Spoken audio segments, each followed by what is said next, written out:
Welcome back, adventurers, to our ongoing Dungeons & Dragons campaign, Heroes of Silverstone.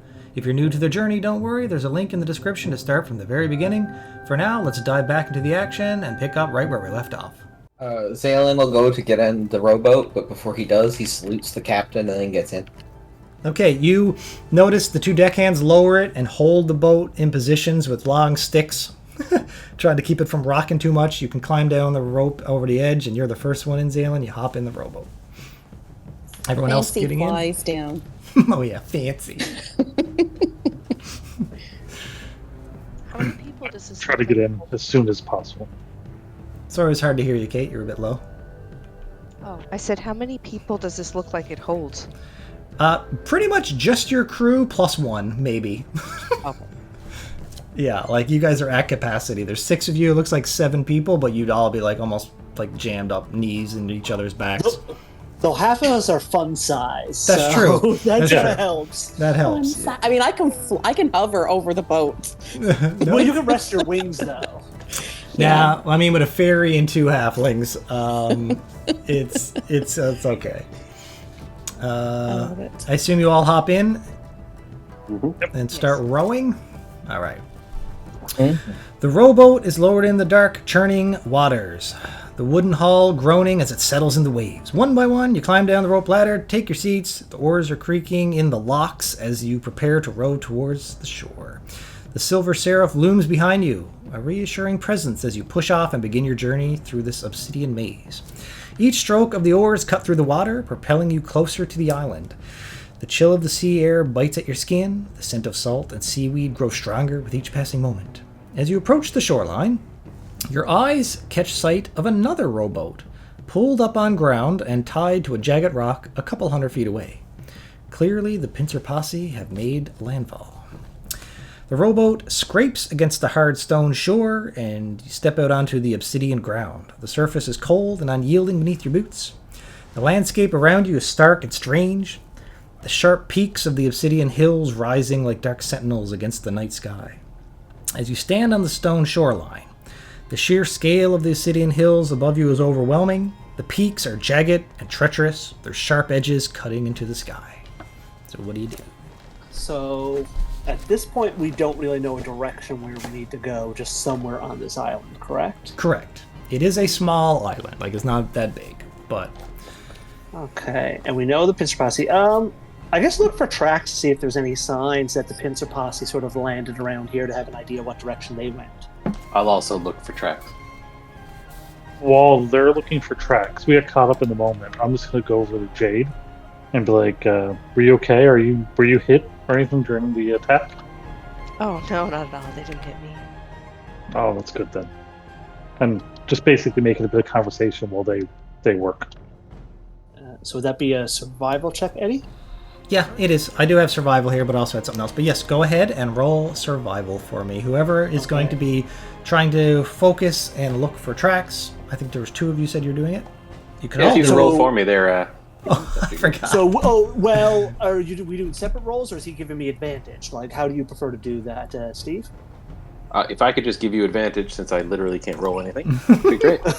You got no power. Yeah, I wasn't sure. I'm just sitting in the dark. If I go Just sitting silent in for the a minute, dark. it's because my the battery on my Wi-Fi ran out, so I'll switch to my phone at that Okay. point. So I rolled a 23. Okay, with a 23, I'm going to say that you're patrolling. The advantage will come in. I'm going to say the most of the party will hold still a little bit, and we got Finwick is going to walk, to the western part of the shore for several hundred paces, and you're going to go to the east, to the opposite direction, right? So you spread out a little bit. You're looking. Talbot, you head down more towards the rowboat area, and when you get down there, you notice you do pick up on something. It seems to be a trail. Now this is all stone, so picking up on footprints is going to be nearly impossible because it's just solid black stone everywhere with little bits of moss here and there. But what you do pick up on, it looks like chewing tobacco has been spit on the ground. And then you notice with that roll, I'll say you notice, a couple yards to the northeast is another spot of spit. That blacky tar chewing tobacco kind of spit. I sort of point that out to the others, like, I think I found the trail for where the others went. Now, I don't know if we wish to pursue where the posse have gone, or if we wish to take a different path. If what Sylvie said is correct, they're working just as blind as we are. It's just a matter of, do we want to get it and leave, or do we want to ambush them before they ambush us? I certainly have no problem getting my hands dirty. We could take them out, and then at least we don't need to worry about competition. What say the rest of you? We only have 24 hours, brother. Maybe find the artifact and see if a fight is necessary. If a fight is necessary, I'm happy to do it, though. Let's use our time more wisely. We should be alert, though, because if they see us, they are going to attack. Of course. But they think they have backup. If they see us, we'll have enemies in the city forever. That too. Well, if we know they've gone this direction, perhaps we try to avoid them and go in another. We could track them, not make ourselves seen. We can. Perhaps Discover we can if follow from they're- a distance. We can discover if they have any leads. If not, we can move around them. If they have it, we can take them out. I think that's a sound approach. Thank you, brother. Of course, brother. Sounds like you've made a plan. What is your plan? Yeah, so I think we're going to try and follow the tracks here for the pincer posse. Try to stay distance, but I guess get close enough so we can get an idea of, are they working blindly, or if they have an idea of where they're going. And, I guess see if there's an opportunity where we can ambush them, or if we know they have some means of, knowing where they're going, see if we can sort of use that to our advantage. Okay, so for the time being, you're basically going to follow the spit trail? Yep. Okay. All right. So you all group up and you continue on. Navigating the harsh environment of the island is a grueling task. Each step on the obsidian terrain is jagged and requires careful footing to avoid the razor-sharp edges that threaten to slice through your boots. Fancy, I assume you're going to be flying to avoid having to do this? Yeah, I'll walk where I can, but yeah, if it's kind of treacherous, I'll just kind of hover, All right. fly a little bit. The uneven ground rises and falls unpredictably, forcing you to climb steep inclines only to descend treacherous slopes a moment later. The cold black stone is unforgiving underfoot. All right, so let's see. I'm going to now roll. I'm going to roll a d5 because Fancy's flying. And I'm going to go from top to bottom based on the lower left corner. 2. Second one down is Jade. Okay, Jade. I would like you to make either an acrobatics or athletics test with a DC 15.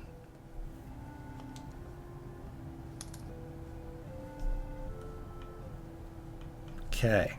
With the 10, it is not enough. You suffer.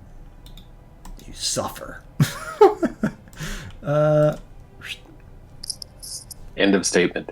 You suffer. Exactly. Suffer. No damage, just suffer.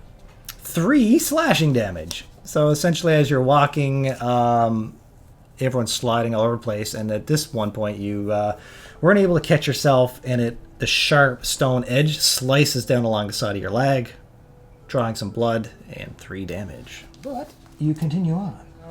With that roll of 23, I'm going to say that's still good for now. You're following it, and you notice that now you pick up that for the amount of spitting, you're assuming it's probably more than one person doing the spitting. Possibly 8? Not that many. Well, But you figure 2 to 3 ish. If you want to know exactly, you can roll investigation for me to see how much of a Sherlock you are. But Not my strong suit, but why not? Can I give him advantage? yeah, if you're both kind of just trying to decipher and Yeah, go for it. I'll just So say I can roll it if you want. no, it's fine. You both just stop and take a moment to examine the tobacco spit together, and you can give them advantage. Yeah. Gross. Okay. Yeah. So who's rolling this? Advantage? I can roll if you want. If you want. Okay, advantage. You do have a big brain, don't you? You're a wizard. Yeah. 22. Okay. You know it is exactly 3, and with that roll, you're able to predict. You can time it like it's basically every 15 seconds. It seems like at least one of them spit, and you like can decipher like Spread the back. you can decipher like how long. Like okay, if we go any more than 20 or 30 feet, then we've went too far. If we don't find another piece of spit. Essentially, is what you're getting at with that. With your big brain. I'll relay that to them. Well, to Talbot. Yeah, Talbot. you both kind of you and We'll Talbot work kind of together. both where you work together. You both pick up on that. Yeah. Yeah, that's what I mean. Like, I'll go over that with Talbot before we pass it along to the rest of the people. So between 3 and 8 people, if we're to believe this trail of spit and a drowning man. He was pretty desperate. Well, he might not just be able to count. So Okay. Does anyone have a passive perception of 15 or higher? nope. Yes. You actually do? Yeah, I have a passive perception of 17. I don't even have when, a past perception of 10. So when you say that they don't know how to count, you just Zen will pop up. He goes, "That's what Dad always said. The math was fun but hard." And you see him there with his hands out when you start saying the numbers and counting on his hands.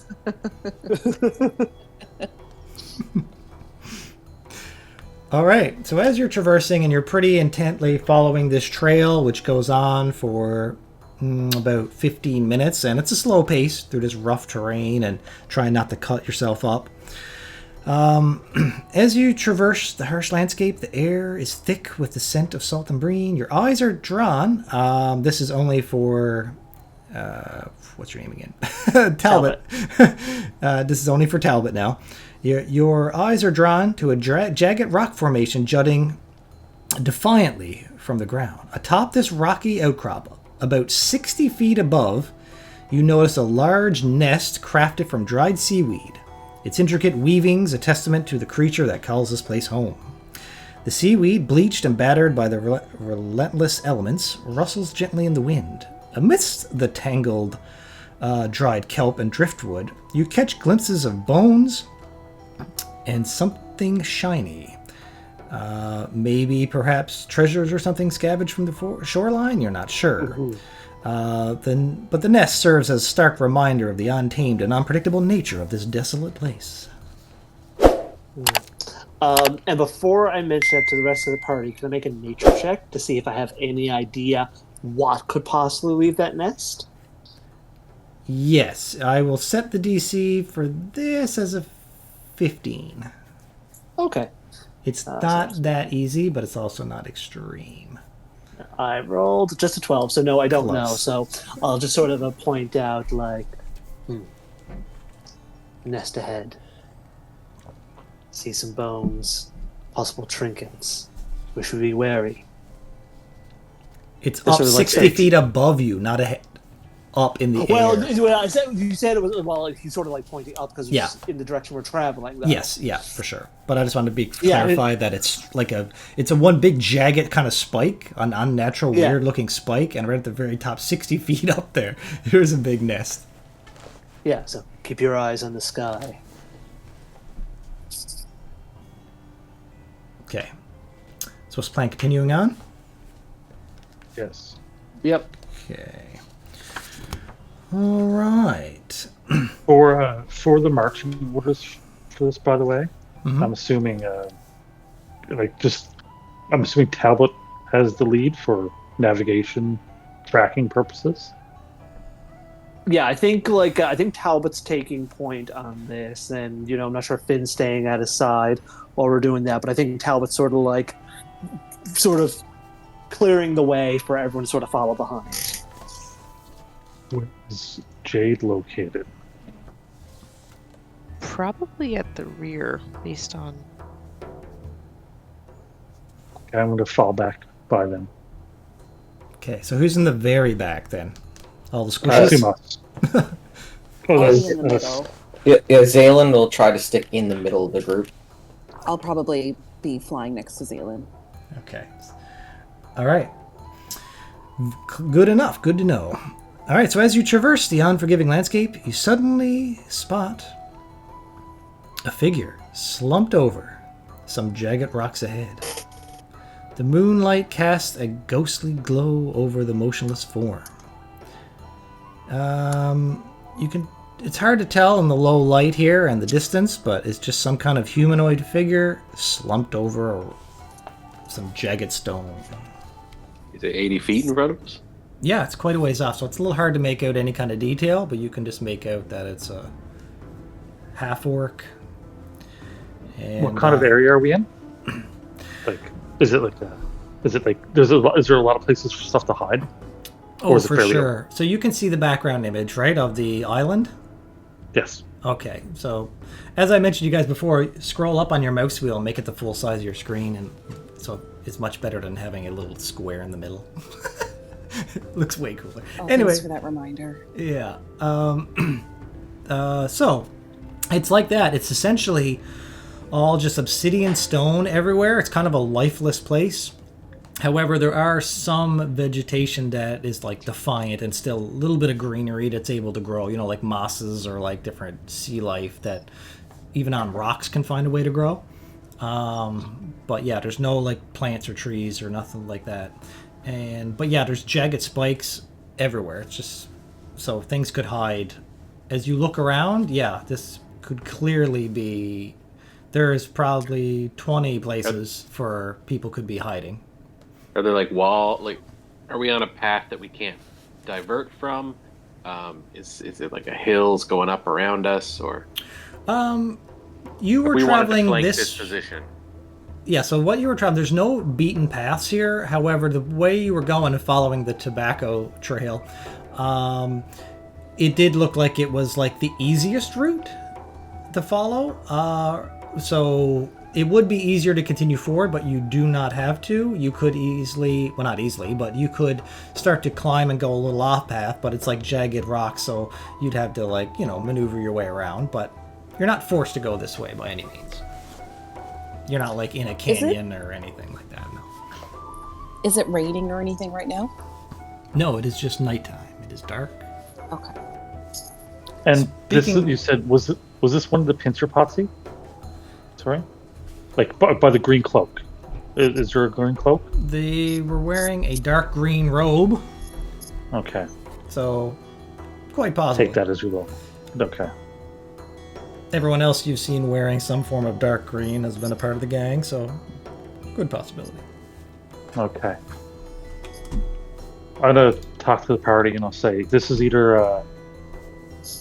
maybe they were attacked. I don't feel like it's a trap by the posse, but it might be some sort of predator in the area.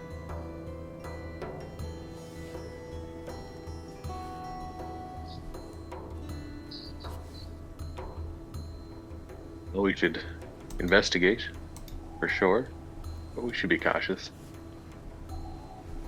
Definitely. I'll flank around. I don't want to take a direct approach. Yeah. And from this distance, are we able to see if there's like any blood or anything like that on the ground where she slumped down? You're so far away. From this far would be perception test with a decently high DC, but you can certainly try as you stand there and narrowly look in at it. Okay, let's just see. It'd be a much lower DC if you walk right up and investigate. Well, this is going to base off like how I approach it, so I'm just going to make a perception check first, and I'll sort of on with the dice whatever I get. Ooh, pretty good. 20. Dirty 20. Dirty 20. You can make out that her skin is pale. Her eyes, as you close, you see, they are actually open as she just stares blankly into the void. You do notice that the rock there seems to be some blood that is like pooled down around the obsidian rocks underneath her. She's bent over a rock, like her stomach is on the rock, and you could see some blood that was like fairly fresh and dripping down over that. Or it's probably dried by now, I would say, but it's pretty fresh. Seems like she may be wounded, but still, if anyone wishes to approach, myself and Finn can flank from the sides. Were you trying to cast Mage Hand, Arkin? Yeah, just let you know that I cast it. It's just action, and it's invisible. Would you like to? Oh, it's invisible. Yeah, for me. Oh, because it's for telekinetic. Is it, Oh, right. So Zalen will ask, so are we going to go up to this person to help them, or are we trying to avoid them? What are we doing? Well, I think the general idea is not getting killed walking up there.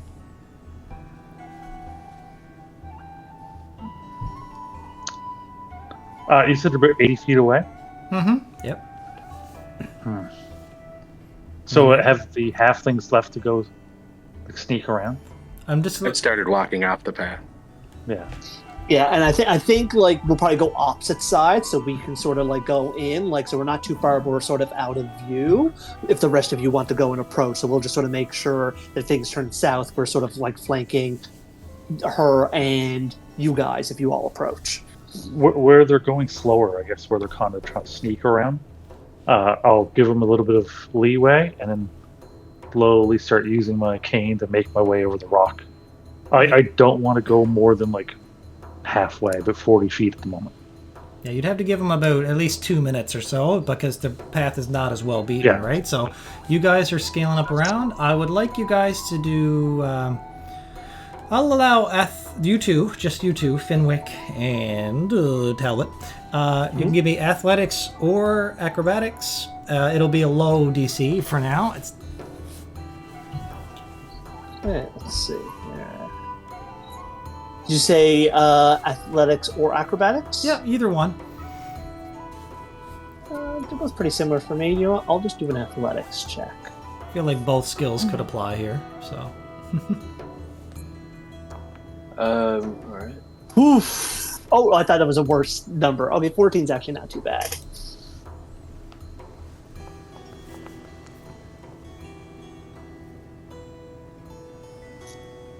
Okay. Let's see.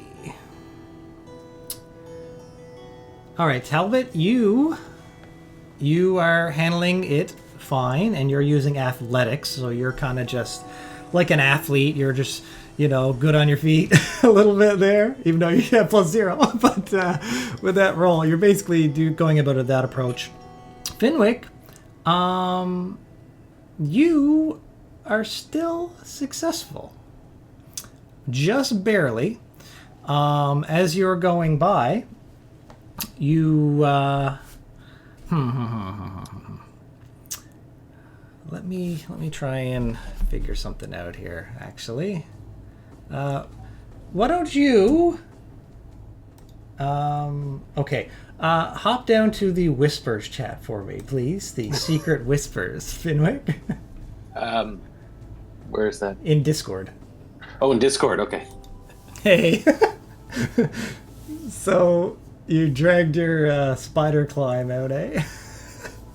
Yeah, so how are we going to do this? So, what I'm trying to describe is technically you would have failed here, but because of spider climb, I'm going to say that even though technically you normally don't do DCs under this, I was going to set the DC really low, probably only like a 5 or a 6 or something, since you have spider climb, because you could still technically slip on things, I assume, like weird it's surfaces. like walking on any ground, you can still trip, I suppose. I'm going to let you pass, but the only reason I pulled you in here is because I'm wondering, I almost feel like you're going to slip, but it's your spider climb that's going to make you catch. So yeah. I want to see if you're okay with the others, if they can hit like a DC 20, they'll just kind of see this on natural footing that you might have for a brief moment. Sure, until I disappear from their sight. Definitely do things like that. Okay, I just want to be sure. All right. I want to see if they find out, they find out. But Yeah. if they can see it up, I'm making in-game. it difficult because you're up in the rocks and you know what I mean? As you're I'm small and wearing all black. Yeah. All right. Sounds good. All Let's right, they're hop all back. thinking I'm crazy, so let's go back. Yeah, because I had it before. All Oh, right. good. Sense. I'm back. All right, Okay. everybody. So I would like everyone down below to roll perception. Ready? Sorry, what? Everyone. So everyone who's not so not myself and Finn. Exactly. Can roll perception, Okay. please. Perception. It's a very high DC. Someone, Jade, got 23. Jade. Perception. Why is that? Yeah, that's the one. Yeah. Nice. Listen, And Valen- what about Valen's Fancy? the dumb and wisdom. Hold man. on. Why can't I roll? Perception. Yeah, I know. It's weird. Oh, there we go. Ooh, What are with you these got rolls? 30-20. That was really weird.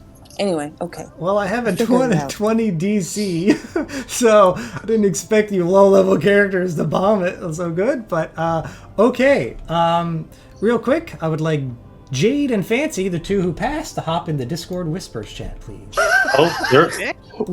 Whispers. What up? Whispers. Whispers. Whispers. I hope. Is she capable of doing this? Yeah, she's on her phone. It's just probably like you gotta slide Oh. from the side to get it. Oh, hi, you made it. Sorry. No worries. I'm technology challenged. I'm going to point out that you guys, now you're down below getting ready and you're giving them like a 1 or 2 minute head start. You see them start to get up into distance and they're trying to walk up along the edge. Remember to have more like a bit of a bird's eye view down at where you're about to head to. So they're above us. You two just happen to barely notice that Finwick, he slipped on a rock, like as you guys know, these are all sheets of stone, right? Very slippery. Yeah. And he went to scale up one and he slipped, and then he caught himself in a rather unusual, almost unnatural way. As in, like, his feet just came up and stopped. You imagine if you had your 2 feet flat and you were sliding down a very steep rock surface, and then suddenly you stop. Almost like... Okay. Yeah, you don't know if that's monk shit or what, but it's almost like Spider-Man, like on the side of the thing, like his feet are literally holding him on an angle that should not normally be possible, but maybe it's his insane monk training. But Okay. I'm just gonna let you two say that you noticed that because it's quite a weird feat, and then quickly after that he just darts back and is out of your sight. Okay. Did he notice us noticing him? He didn't ask to roll his perception. I think he's more focused on not falling to his death. Fair. Okay. Interesting. All right. Can I ask one more question before Yeah. we go back? Yeah. Did he seem surprised by what happened to him, or did he seem like that's how life should be? Insight check. Not gonna get. I'm gonna say that that's not Job is enough good. because Finwick is actually a pretty emotionless Yeah. character, as you've noticed.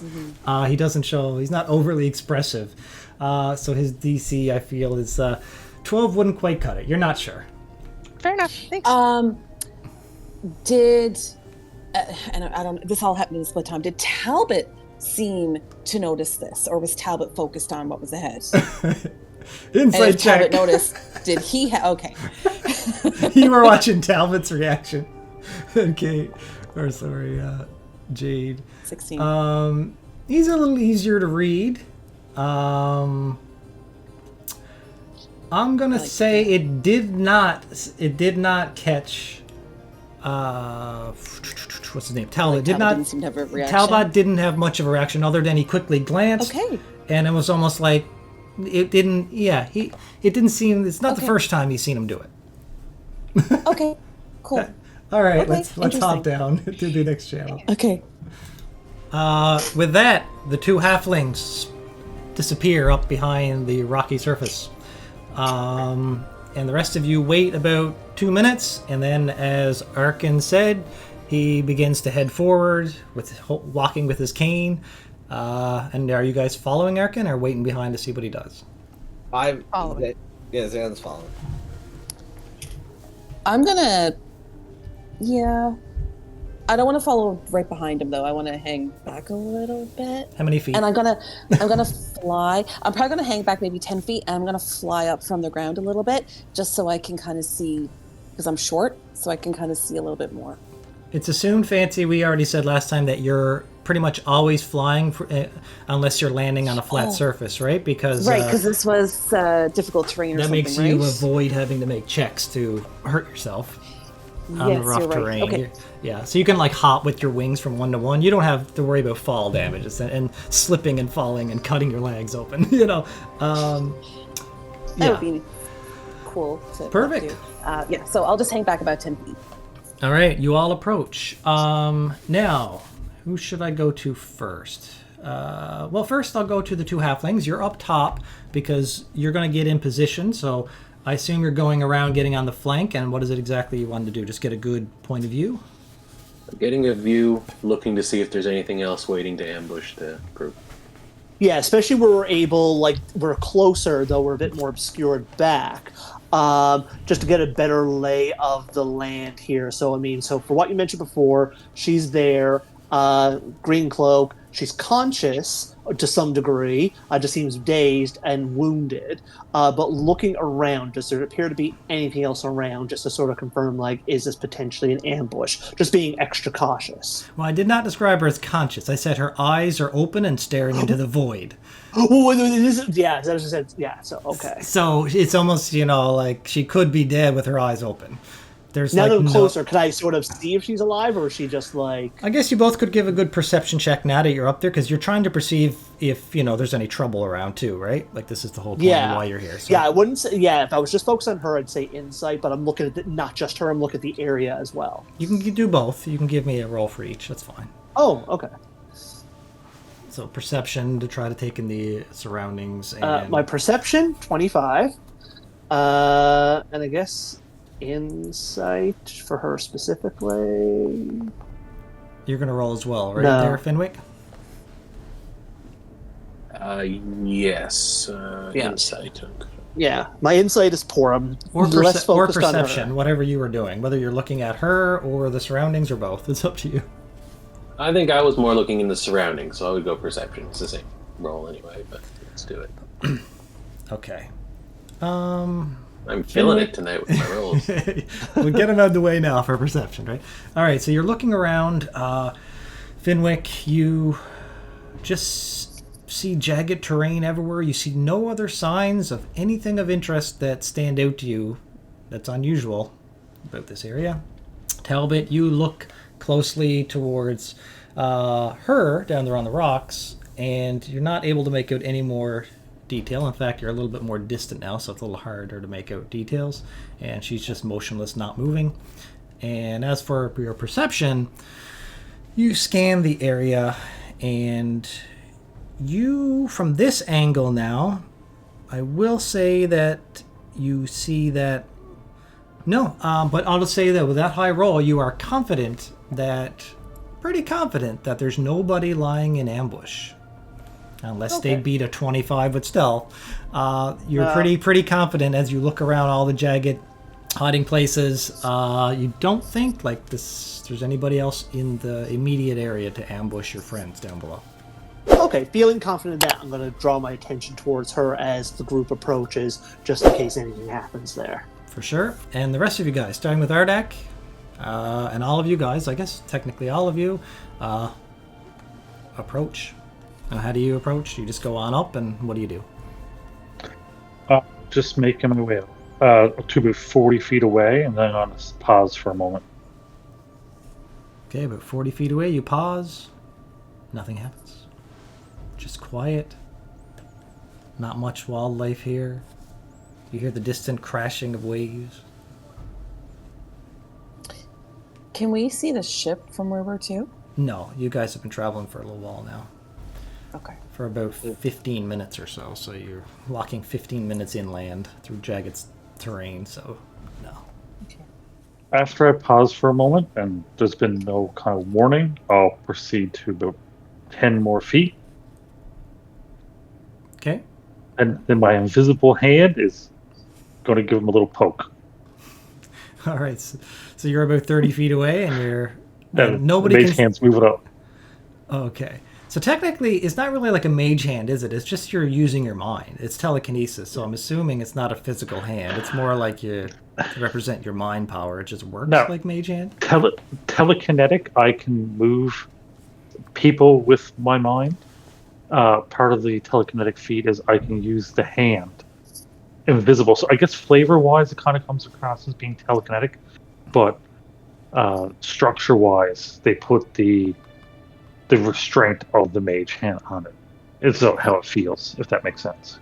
Yeah, I just picture like they'll see an invisible wave of force if you could see invisible. So, but otherwise, it would just be, to me, you're just using telekinesis. It just operates the same as mage hand. Have you used this ability around us before?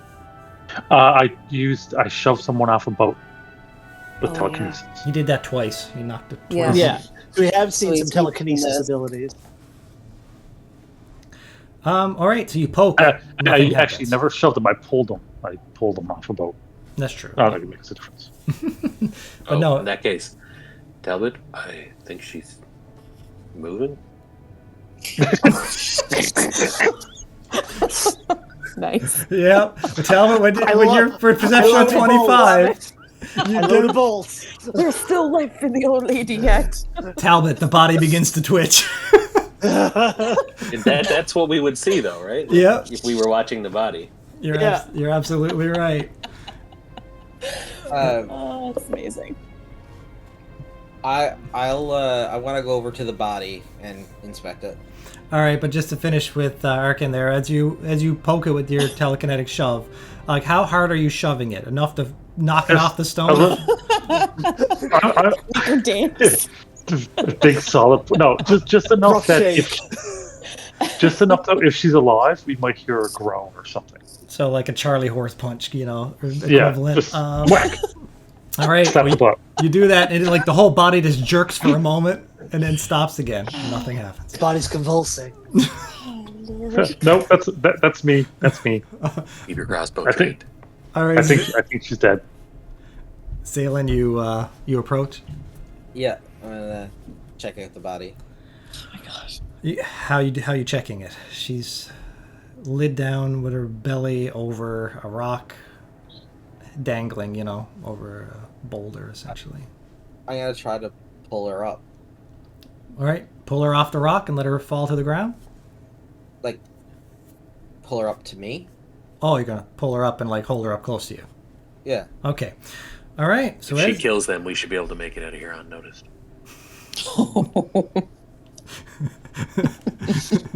Traitors. All right. So as you pull her up, her skin is pale. Her lifeless eyes just like stare blankly at all of you. It's kind of a little disturbing. You now notice as you do that, and you go to pull her, her front towards yours, you kind of stop as you notice an arrow has been snapped off and lodged in her chest. Its feathers adorned with intricate colored patterns. The arrow's placement seems to suggest a precise and lethal strike. It was like directly in the center of her chest. And I'm gonna say if anybody wants to roll an investigation just for one minor detail, you can.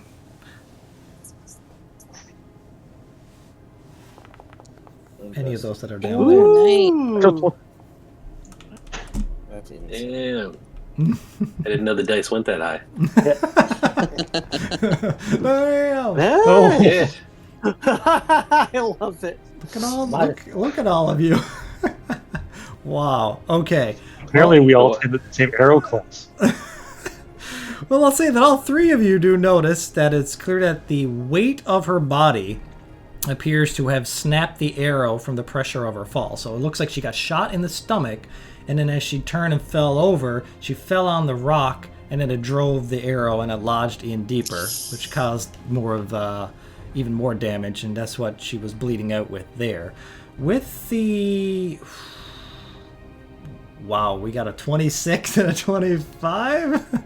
I'm going to say with that, you also kind of look around the area, and you kind of like Sherlock Holmes this a little bit, this area, and you kind of take in that there was clearly some kind of ambush here. You notice scattered throughout a couple other little grooves and crevices with the broken rocks, you notice a couple other arrows that are snapped off that must have hit stones with those kind of feathers.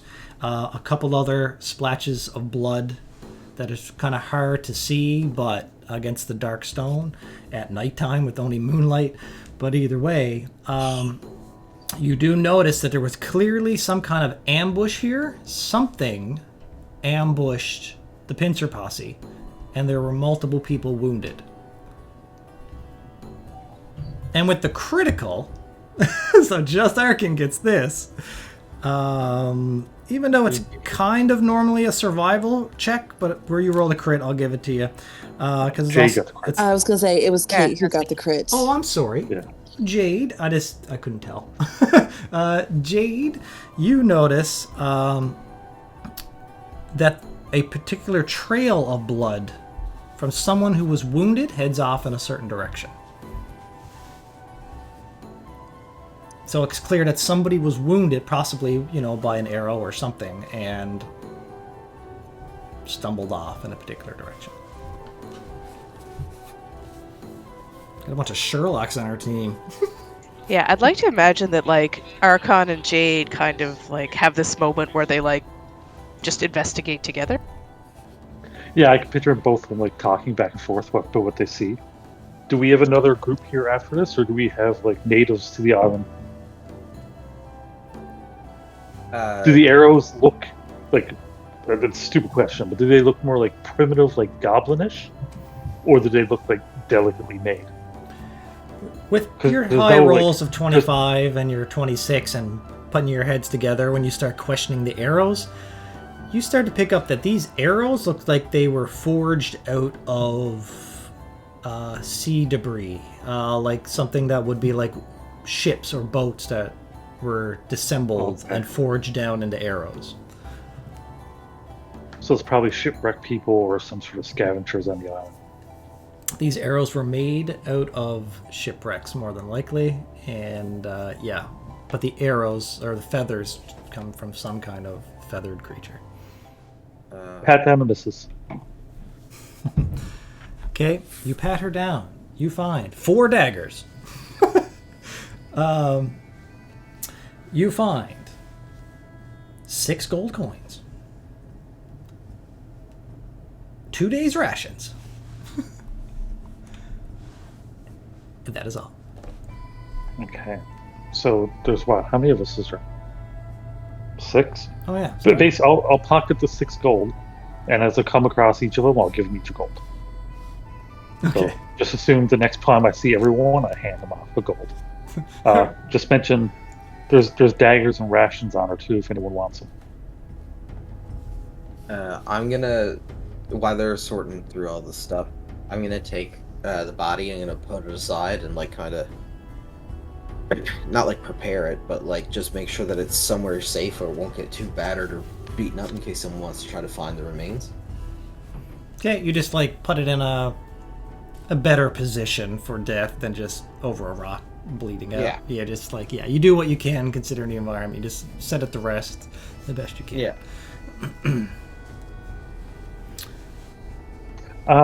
As he's doing that, just give her a look. She says she was a half orc female. Yes. Okay. Do we still see the trail? Go ahead. So the question is, do we follow the spit or do we follow the blood? I say we follow blood. Does it go in the same spot area? Is there even still spit at this point? Well, you two are not able to find the spit. It was Talbot who was tracking the spit. If you want to either wait for him to come back, or you can roll a survival check to see if you can also see where this tobacco spit was going. Well, I mean, like, I can sort of come out of here, like, seeing, Sure, like, what's yeah. transpiring going on. I mean, I'll be able to sort of pay attention there with high enough past perception. Seeing there's clearly no danger, I'll sort of step out. I'm gonna stay. Okay. Talbot returns. So, what's the story? We think they were ambushed by either shipwrecked people or people native to the island. Pointed at the arrows, how they were made with debris. And there's a blood trail going off that way, but we can't find the spit. Just looking where we were, following a trail of spit, does it continue on from this location, or does it seem to, like, stop here? Give me a survival. It's lower DC because you know what to be looking for now. Sure. Since you've been following While they're doing that, Eddie, 18. Finwick, is he still up on the thing, up on the bit of the hill, and like away from Talbot? I'm nowhere where anybody can see me. Yeah, that's up to Finwick. Are you like totally blocking line of sight, or are you just hiding and peeking out and watching? Because if so, you could roll stealth if she's trying to find you. I'll roll stealth because I'm staying hidden from everything. Okay. Okay, just based on what happened earlier, Eddie, I didn't realize we would have lost sight. I thought we could still see him. No, as I mentioned, yeah, like they broke your line of sight okay. like literally a split second after that, and then they've been out of sight for a little while. Okay, yeah, I will cast my eye up then if Talbot comes forward and I don't see Finwick. I'll kind of look up, see if I can find him. Sure, roll perception. See if you can beat a 15. I doubt it. I actually was about to say. I was beat you by one. Wait. Actually, wait. I have to interrupt. I was trying to say it as you were rolling. Okay. Finwick. No, first off, Fancy, do you have any kind of dark vision or anything? I don't think fairies have dark vision or anything like that. No, so you would be at disadvantage because he's so far away it's nighttime. You only have moonlight, which is the low light vision, so you have disadvantage on perception checks. Okay. Not to mention he's a halfling wearing all black. Up against black stone, I should give him advantage. All right. So no, I don't see him. I kind of look up over, but you can, and I don't see him. That's you can imagine trying to see a halfling in ninja outfit against black stone at night, 80 feet away. It's totally fine. It's all good. She does look up in that direction. Like in the direction where Talbot came from. Mm-hmm. Yeah. And while she's half paying attention to what's happening with the body, she's also keeping an ear out to see if she can hear Finwick. And that's it. Oh, okay. Yeah. I'll say with the perception, all you heard was like a slight crumble of a stone from the direction that Talbot came from. Okay. That's enough. Yeah, that's all she needs. Okay. But you do not see it. Continue on. So before that, I made my survival check at 18. So was there any sign of the tobacco trail continuing on from here? Yes, it was. Or it's there, but it goes in a slightly different direction. They're both headed kind of north, but one is like slightly northwest, one is slightly northeast. Sorry, out of character, I'm laughing. So whoever's doing all this tobacco spitting, they're getting ambushed, and some of them potentially killed. Didn't stop them from chewing tobacco and spitting it and leaving a trail. You gots to spit it, man. Yeah. So they're committed. Okay, and I'm guessing like that's a different trail. I know I don't see it, but like I'm guessing that's in a different direction than where the blood trail that Jade saw is. I know that has been pointed out to me, but I'm just sort of guessing it is. The counterpoint, though, I want to point out Jesse the Body and Predator. True. He was spitting tobacco while shooting miniguns. So gross. We're tracking Jesse the Body. Yeah. I ain't got time to bleed. He's the leader I of the got time pincers. to bleed. That's the best line from the movie. Is his line. I ain't got time to bleed. No, it's not. It's get to the chopper. Oh, that's a good one. But it's not my favorite. They're both good. They're both good. Well, my favorite is they look at Jesse and he's bleeding and he's just like, you need to do something. He just looks at it, chewing tobacco, spits it out. I ain't got time to bleed. And he just moves on. I was Slap like, some tobacco spit on that. it's like the most manly thing you can do. Anyway. So I'm going to point out the tobacco trail and just say, like, looks like they moved on here. Keep heading on. Is the blood going in the same direction? No, it forks, so the rock splits. You got to choose. Go follow either the blood trail of somebody who was wounded and leaving a trail, or somebody who was running and spitting. Can I look in the orc's mouth, just kind of like lift up her lip? I want to see if she was a tobacco chewer. Okay. You look, and She bites me. she was. Oh. So maybe there was more than one tobacco. There was. I said last time that There's when multiple. there was multiples. Yeah. But now he said there's less going this way, so they're down one tobacco chewer. Oh, you know what's worse? Oh. She never had tobacco on her, so the person took it. True. Wow. They left her to die. But They also, left the gold. her two And, tusks, fancy. Her two tusks are like covered in that like black tar, like chewing tobacco. It's kind of gross. Oh, she makes a face and she takes her fingers and just kind of wipes them off her leather pants. Just wipe them in the corpse's cloak. Why you wiping it in your own clothes? Yeah. I retract that. She wipes it in the corpse cloak. Yeah, so Jade was pointing out that there was a blood trail in a different direction, I think? Correct. Yeah. Okay.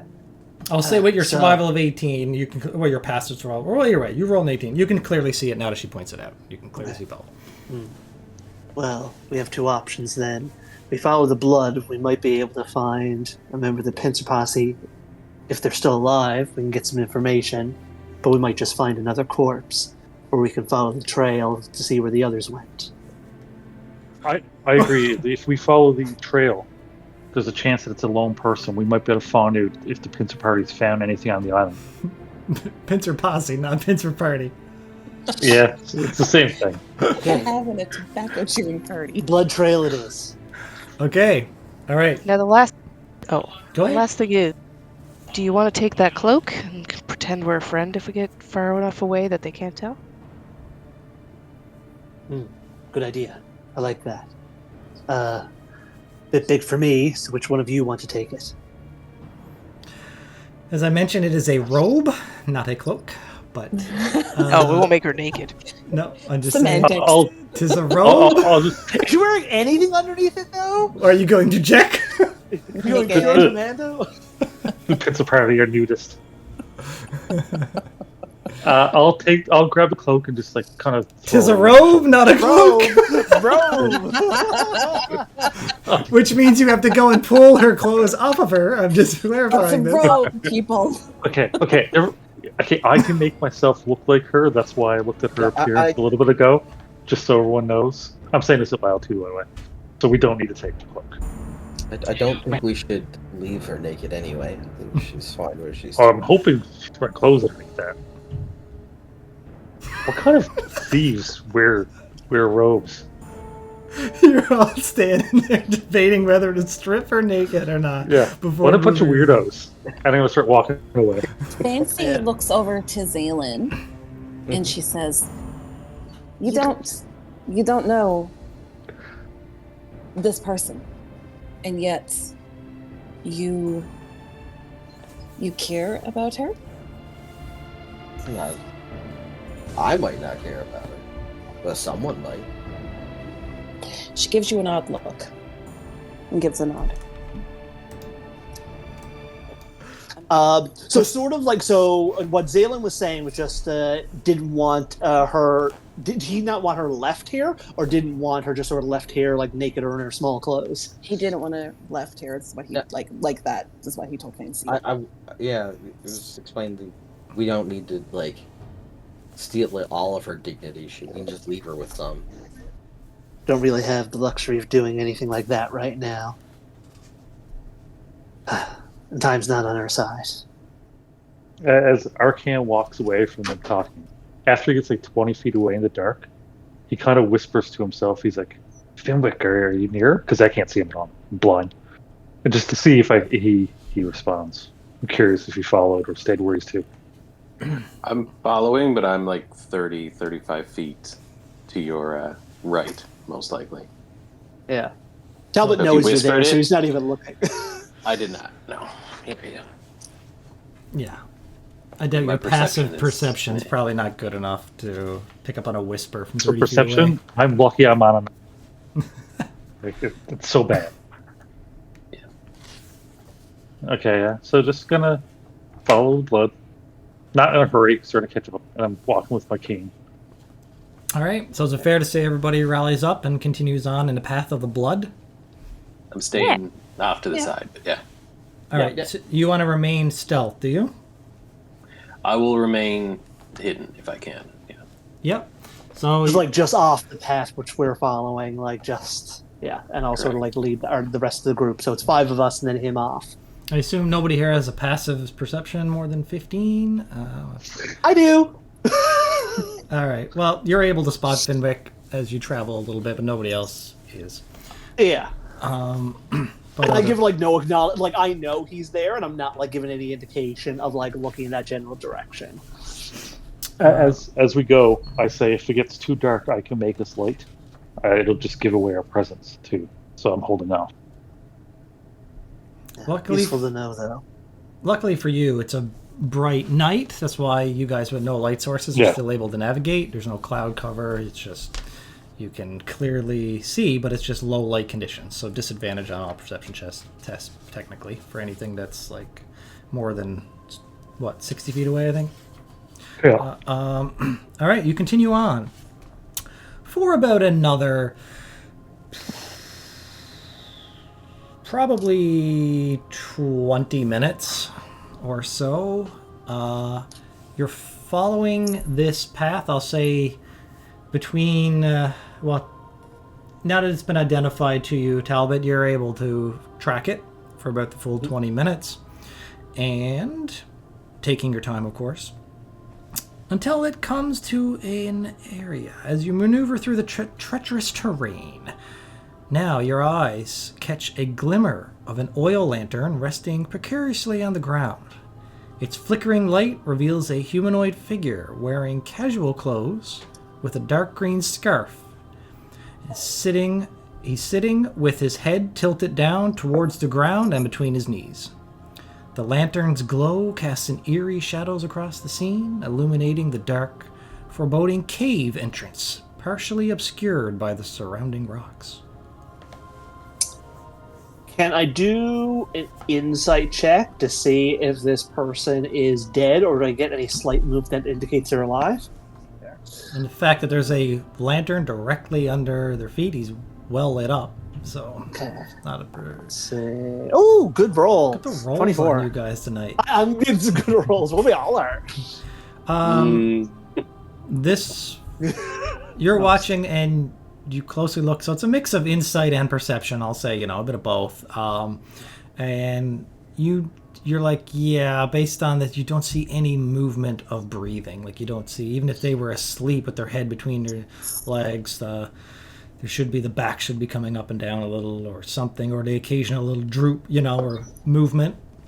Nothing. And they're sort of like at the mouth of this cavern? Sitting in a cave entrance. Okay. Sitting down on a stone with their leaning. It's almost like somebody, imagine if they were sick, they've got their head between their knees and they're leaned forward. That's kind of what they're like, slunched over. Okay. I want to try and stealth up behind him, directly behind him, if that's a possibility. Yeah, behind them, you'd have to creep in around and go into cave entrance, but that's fine. You could easily do that. Yeah. Yeah, while he's doing that, and I see that, I'm going to point it out to the rest once. Just like, oh, looks like we're at trail's end. Don't think he made it. Don't see any signs of life, so should be safe to approach. Don't know what's in the cave, though. Here, the Something. monsters, Fancy says. Very, very low. All right. Well, don't jinx us. I have to think if something was in the cave, it would have snatched his body. She gives Talbot a wink. Finwick?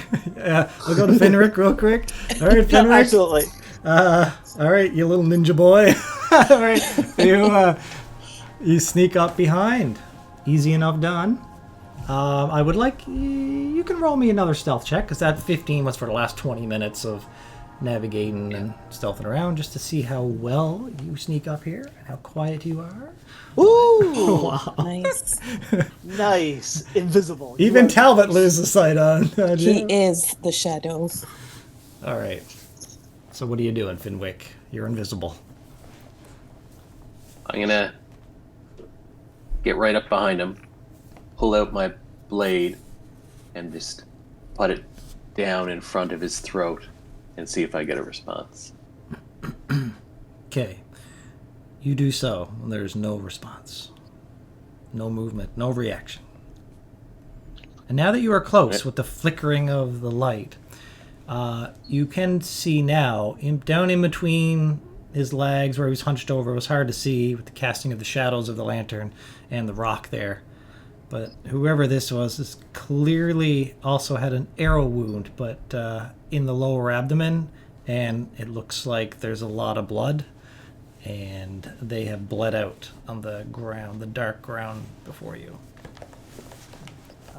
Okay, so like Talbot is going forward after you sort of mentioned like the person looks dead and he doesn't see anything else. The others follow, they can. And at this point, you still don't see Finwick because he's so small behind the human in the shadows. I lost sight of him, but I'm not betraying that. Is this an oil lantern or like a candle in a lamp? This is an oil lantern. All right, then I am going to.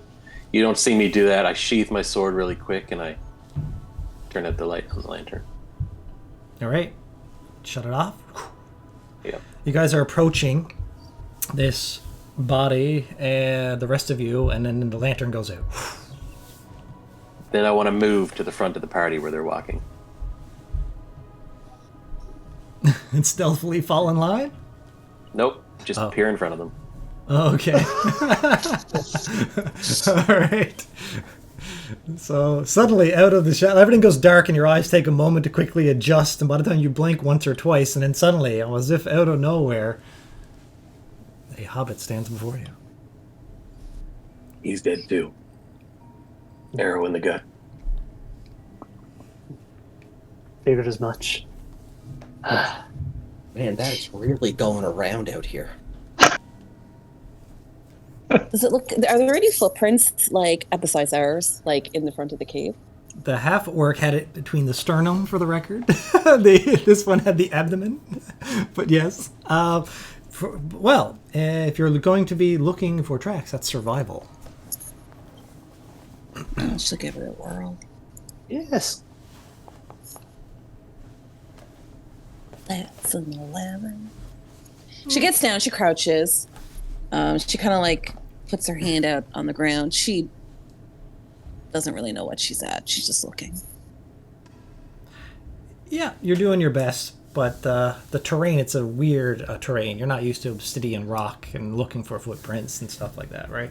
You're used to lush forests and those kind of things, and you're struggling to do it. What are the rest of you doing? I'm gonna go up and take a closer look at the body. Like as I'm sort of headed up, I'm just saying like, maybe there was enough chaos this guy went off on his own, but if what the others said, Posse's working as blindly as the rest of us.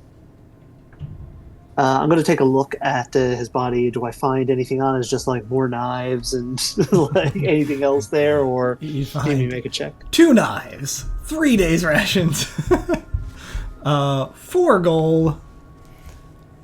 I will also say you find some rope with a grappling hook and some playing cards. Okay. I'll sort of pocket all that. Don't need the daggers unless anyone else wants them. I think we got a surplus of daggers at this point. I'll hold on to the gold and divvy it up there later. But I'll hold on to the rope and grappling hook in case we need that. Just knowing this is a rocky terrain could be useful. Playing cards, I'll hold on for now. Yeah. Oh, I'd like to do a medicine check of sorts when we get up to investigate the guy. I went up with Talbot just to see, because this guy looks like he was killed by an arrow. I want to see if this was like a precision shot or if he kind of got lucky or if this guy just died slowly. Or I'm interested in how he died. Yeah, the playing cards I'll take, but I'll actually I'll go and turn to Zaylin. Just here, an extra set for you. I'm just going to toss it over in his general direction. I'll catch it. Nod, thanks. Okay. Nothing else of note on him besides this, just sort of showing the grappling hook and rope. Actually, While we're here, shall we take a look at the cave? How big is the mouth of the cave? It's well hidden, but it is decently big. It's about 10 feet. 10. Ooh, no more than that. I'd say it's about 15 feet high and about 8 feet across.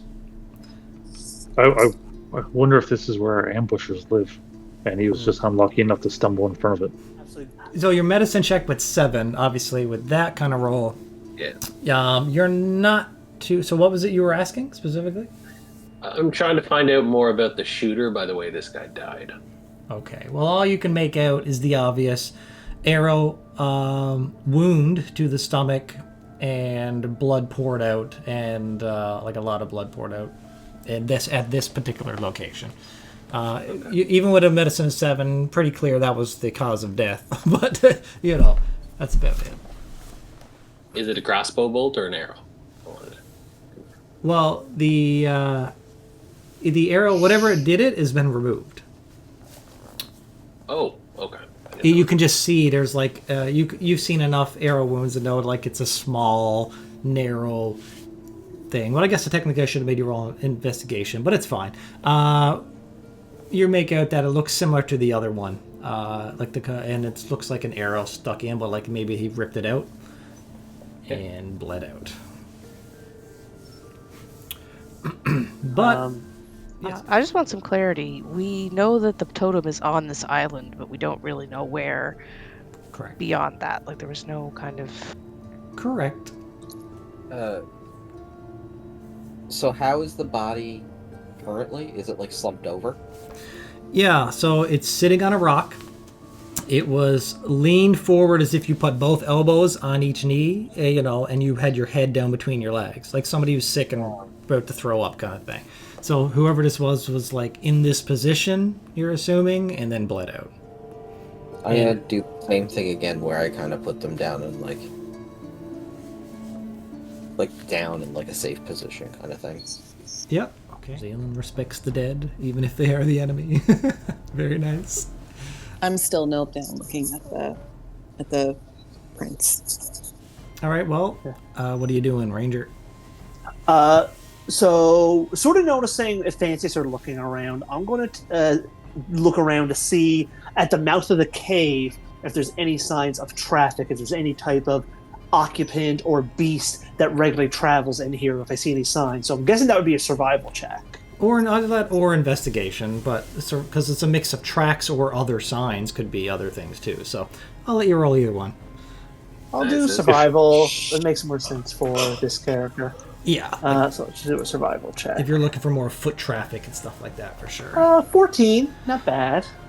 With a 14, I will say that you, more so than the other stones, you do notice this is a high traffic area. There's more scuffs. There's less mushrooms and moss that has grown on these stones heading in here. As in, like, this is a funnel area for some kind of foot traffic. Okay, I'm going to share that with the party. This is like, this could be where the assailants went. High chance, anyway. Best we proceed inside and be cautious about us. If we have natives on the island, there's a chance that they might be in possession of the relic already too. Yeah, that makes the most sense to me. Well, everyone make sure you're well armed, and let's go in. Assuming it's dark in there, we don't see any light source, but we have the lantern, and that I know Arkin said he can sort of create light. I think some of us probably have some torches. I also can create light. Was anyone taking the lantern? I know you turned it off, but did you take it? Nope, left it there by the rock. Okay. Anyone taking the lantern, or you just want to leave it there? Oh no, if he doesn't take it, I'll take it. Yeah, I think someone should take it. Yeah, so Jade, you go ahead and take that. All right. So you heading down into the cave, you said. Okay, this is going to require a change up of a few things here. I need to activate Should we confirm like a traveling order where Yep. we're sort of going into a cave? Go ahead and do that, please. So what do you want to do? Now, I know so far we've been tracking where we're going into a cave. Do you guys still want me to take point, or does anyone else want to take point? Like, I'm okay either way. I'm gonna want to be in the middle. Zaylin wants to be in the middle.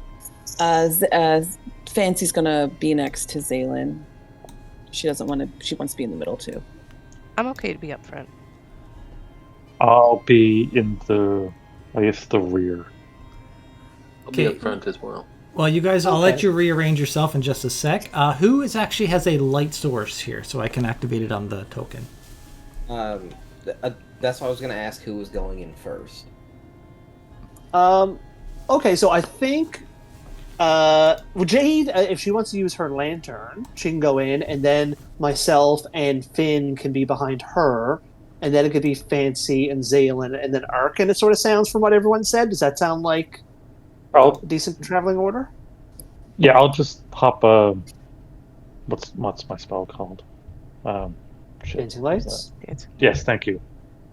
What? It's been a while. What kind of weapon does Talbot use again? Talbot uses he's got a hand crossbow. It's like wrist mounted, and he also has a dagger at his side, but he hasn't used that. Okay, so can you guys see here on the map where your tokens are? Yeah. So is the mouth of the cave like under me, like where I'm to, or is that like in front of us, just sort of? So down this way is outside. Okay. Heading up here is into the cave. Now, right now, I know, by the way, I don't know if you can do it. You can test cave. I right-clicked on your token, and then you see in the top left, there's a little fire. Do you see a fire icon for turning your torch on and off again? If you right. No. Wow. You don't see that? Nope, not on my icon, no. Oh, no, but did you right-click on your token? Oh, okay. There you go. So you guys can, if you have a torch or a light source on you, it lets you right-click and just activate a torch whenever you want to. Yeah. I just wanted to go over to Talbot, and I'll be like, well, this will help you lead the way, and I'm gonna reach down and cast light on your dagger. Oh, okay. And you'll notice, because you're like, I'm up and close because it's a touch spell, like I'm next to you. When you see me put my hand down to like tap the sheath, there's a subtle red flare around my, like through my hair, and it like travels down and touches, and then the red marking turns gold and white, and then light comes out of it. Okay, nice. So how much dim or bright light does that give? What does it say? You get 20-foot radius of dim and light for an addition. So is it 20 dim and 20 bright? Is that fair to say? Yeah, 20 bright, then 20 dim. Okay, because I'm gonna change Talbot's token so that he's just emitting that much light from your token. Okay. Oh. You guys. Now, you walk down into this cave. Now, as you come in here, clearly totally dark, no light source at all down here except for the light that you're bringing. The ceilings, as you get down at the base of here, the cave ceilings appear to be about 10 feet high in most places. It's a cave, so sometimes it's shorter, sometimes it's taller, but on average it's about 10 feet high. And this dark cave, no sounds coming from within. I will say, Hey, you can roll perceptions, everybody, and I'll... Because there is a chance you could hear something. But it's going to be a high DC for right now. You knocked over somebody's dice. Oh, did I? Oh, no. Oh, there's delay. Okay. For my orbs, by the way, where I can move them, Eddie, Yeah. I'm just going to keep some around, like try to keep them in the middle of the party unless otherwise set basically. Yeah, you can send them off if we need to at some point. Yeah. So I got a 23. I think that's the highest, and the next I think is Zaylen 16 from what I see. No, That's a natural 17. 17? No, I rolled a 17. Oh, yeah. all right. But the big modifier. So, Talbot, as you approach, everything is eerily quiet in here. You don't hear much sound. The only thing you pick up on is faintly to the far east over this way, and very, very far away. But you hear like a clashing of steel and a scraping of stone and some other strange sounds you can't quite make out. But it's just like commotion, but it's very far off. Okay, I'll sort of point that out, sort of keeping my voice low, just saying like, sounds like combat with something over there, just sort of motioning in that direction. Do you wish to approach or do you wish to avoid? Might be good to approach and see. And observe. Yeah, it would be nice to know what we're in for. Right. Sort of like shoulder to shoulder with, well, not really shoulder to shoulder, shoulder to hip with Jade. I'll sort of like nod and like, I guess two of us will sort of like head off in that direction with the others following. Yep. Now I won't do it like as particular as Shadow Dark, but you guys grab your tokens. Like, what I'd suggest is just click your token with your left mouse click, and then use your arrow keys and just start walking. And everybody can just start walking. Just don't go we're too. not in combat. Yeah, don't go too crazy. Like zip across the map because I'll need to describe things. Just tell us when we stop. Okay. Like. I will say stop there because. Okay. We're all sticking together, so... Oh, wait. Yeah, so that's why I said stop there, because it looks like, according to your peripherals, you probably see something, right? Yeah. Further up north, it's at the edge of your line of sight, but there appears to be bodies. From this distance, I'm going to say you can't make it out, but there appears to be some kind of slumped over humanoid here, and another one over here. They were green, or they look different? It's too hard. Look, they're in the shadows. You can't quite make out any color detail right now. I want to run up. I can send the light over.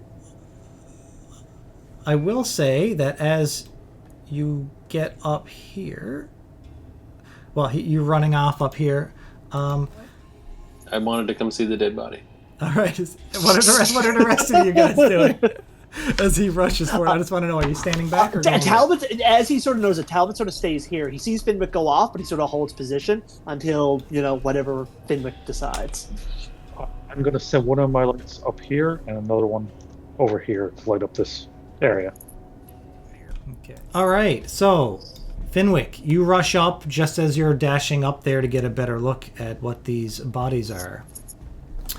You notice what the bodies are, and I will share an image. Now that there's a lot of light that appeared as well with the light orbs that bobbed up, I'll share it with everyone. Here we go.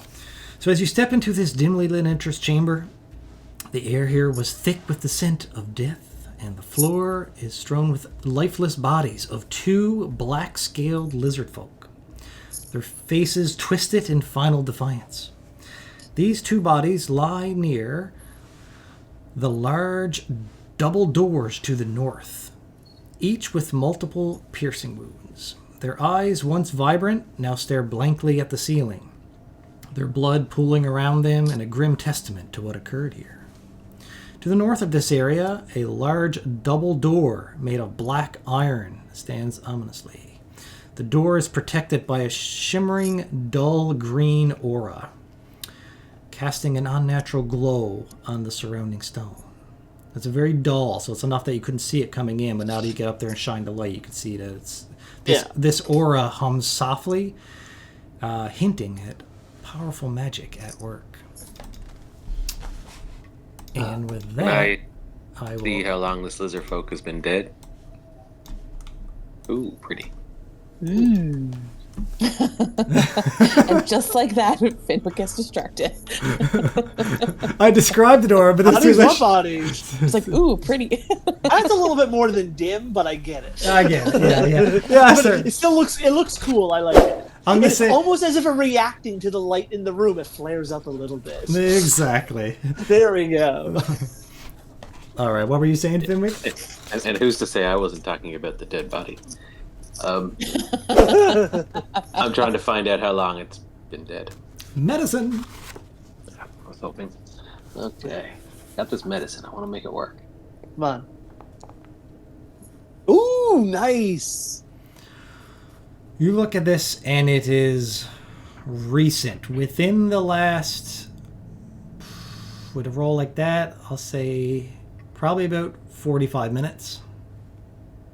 And I'll just look back and say it's dead within the hour. Multiple puncture wounds. Lizard folk.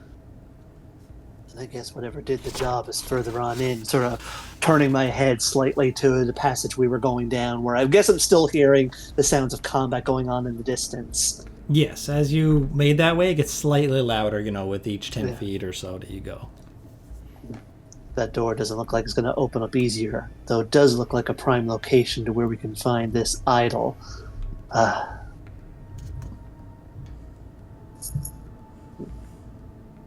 These cloaks aren't green, right? Cloaks, on what? Lizard folk. No. They, what the frig? Did something just roll? I rolled our Yeah, okay, one sec. door. Oh, No rush. you can see that also, now that you're closer and inspecting, these bodies have they had a spear next to them. They also have short bows. You notice their quiver of arrows.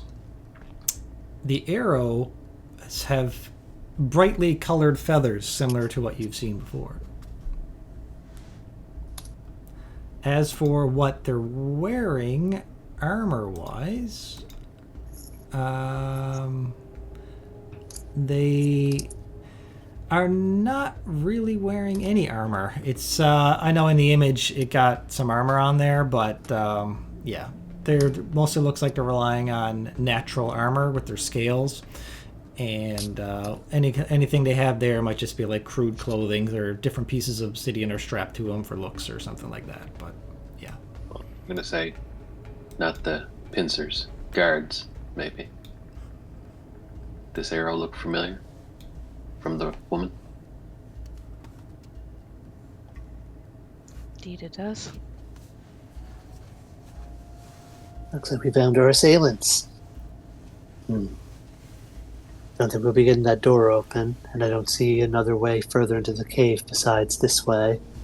I'm gonna search the body. okay. I'm trying to hop between all of you. All right, Arkin. I'm in no rush. Oh, I No, know. I- Arthur's thing. No, I know. So, and anyone else, always just speak up, and if you have to, just roll a dice, and then I'll remember to get to you. So, Arcan, while everyone's doing their thing, Arcan's just like kind of quietly with his orbs looking over the door. okay. So no rush. With the 23, you're going to see that this door, you pick up on that this is a magically sealed door. It is a protective barrier. You're pretty confident that what you see before you is the type of magic you've seen before.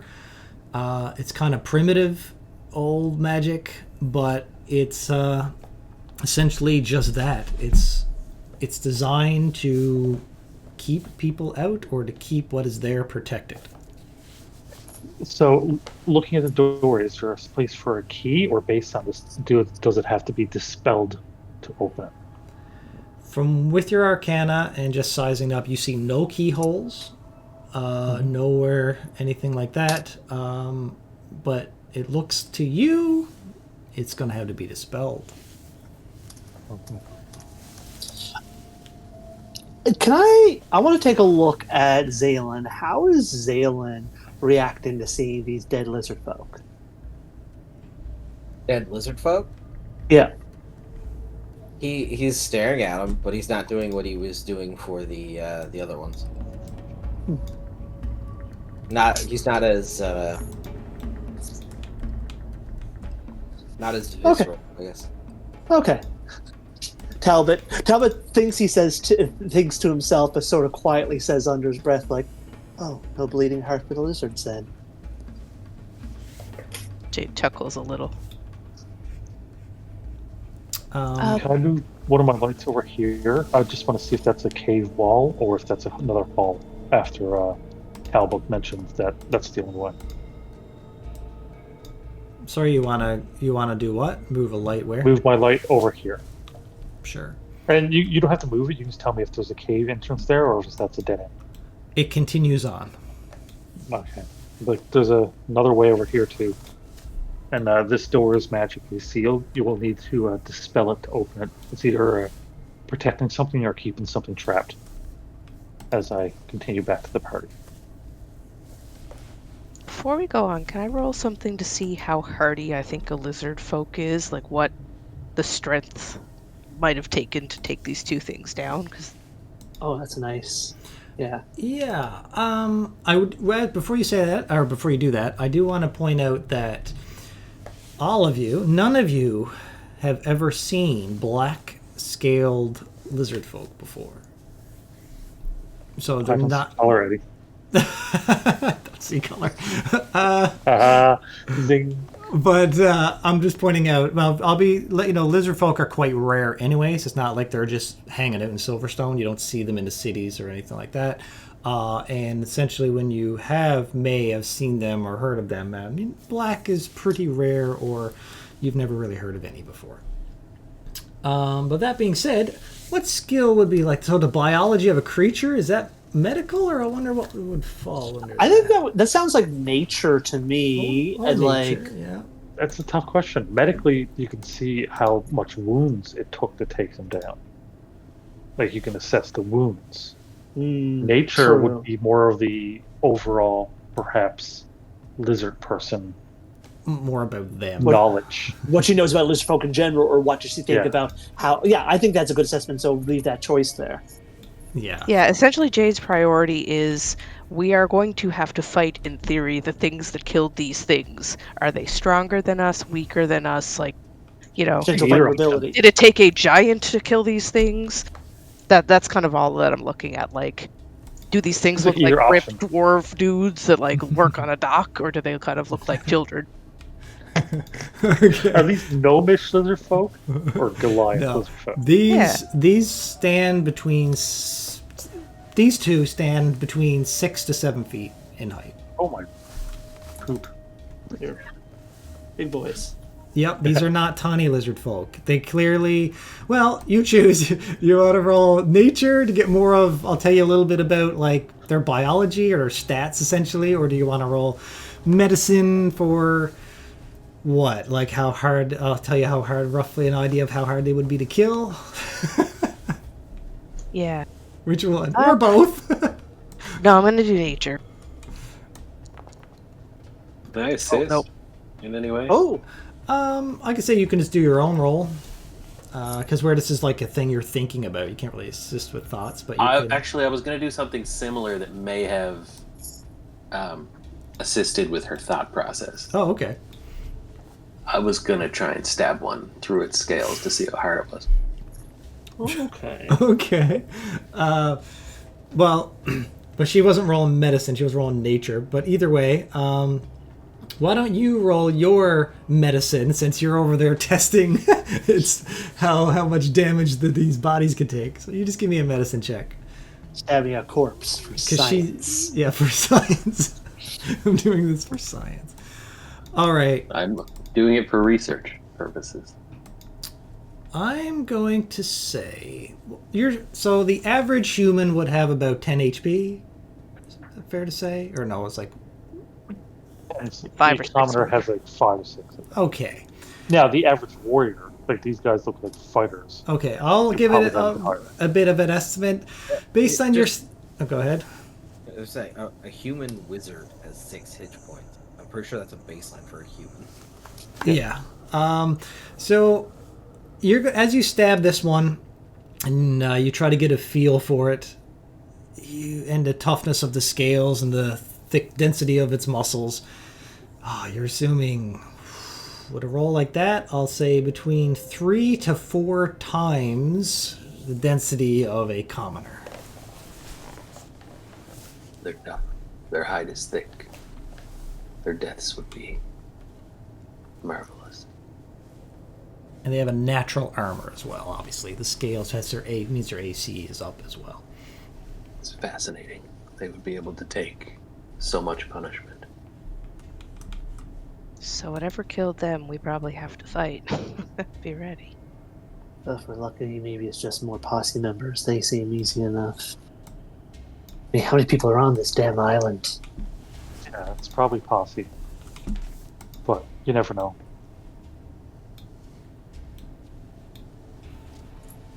Don't think there's anything else we can glean here. Best we move on while combat's still going on and proving a great distraction.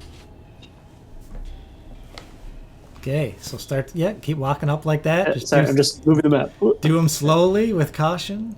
Something. Is it fair to say you're all normally walking and nobody stated they want to roll stealth? Not yet. Not yet, but I do Okay. see something. So what's that? Okay, so this area appears to open up widely. You see some pretty massive shields here and swords, broken bows, spears. It looks like just scattered weapons, like a ball and chain right here, like a mace, Morning Star kind of thing. Just a pile of just random scattered weapons throughout. I will say at this point, the noise is very loud. And you hear it coming. Can you see when I do this? Do you see a ripple? Yeah. So Yep. the corner is right here. This is a corner, and then it looks like it goes north, and you can hear up this way somewhere where your sonar senses are going up. Okay. So I'll sort of point out just where I was sort of hearing the sound that, like, we're getting close. I think now's the time we be a little bit more cautious. So I think now we need to start making stealth checks. Yep, everyone rolls stealth because I have to roll some perceptions at the same time. Do we see any light sources up here, or is it just pitch black? Pitch black. So not. whatever they're fighting, maybe it's not Pincer Posse. But I'm hearing weapons. So, but then again, these lizard folk have weapons. Maybe you're just having shitty luck. Jeez, all the 18s. There it is. Go team. Ooh, nat 20! Wait, do I have something Oh. for stealth? Give me a moment.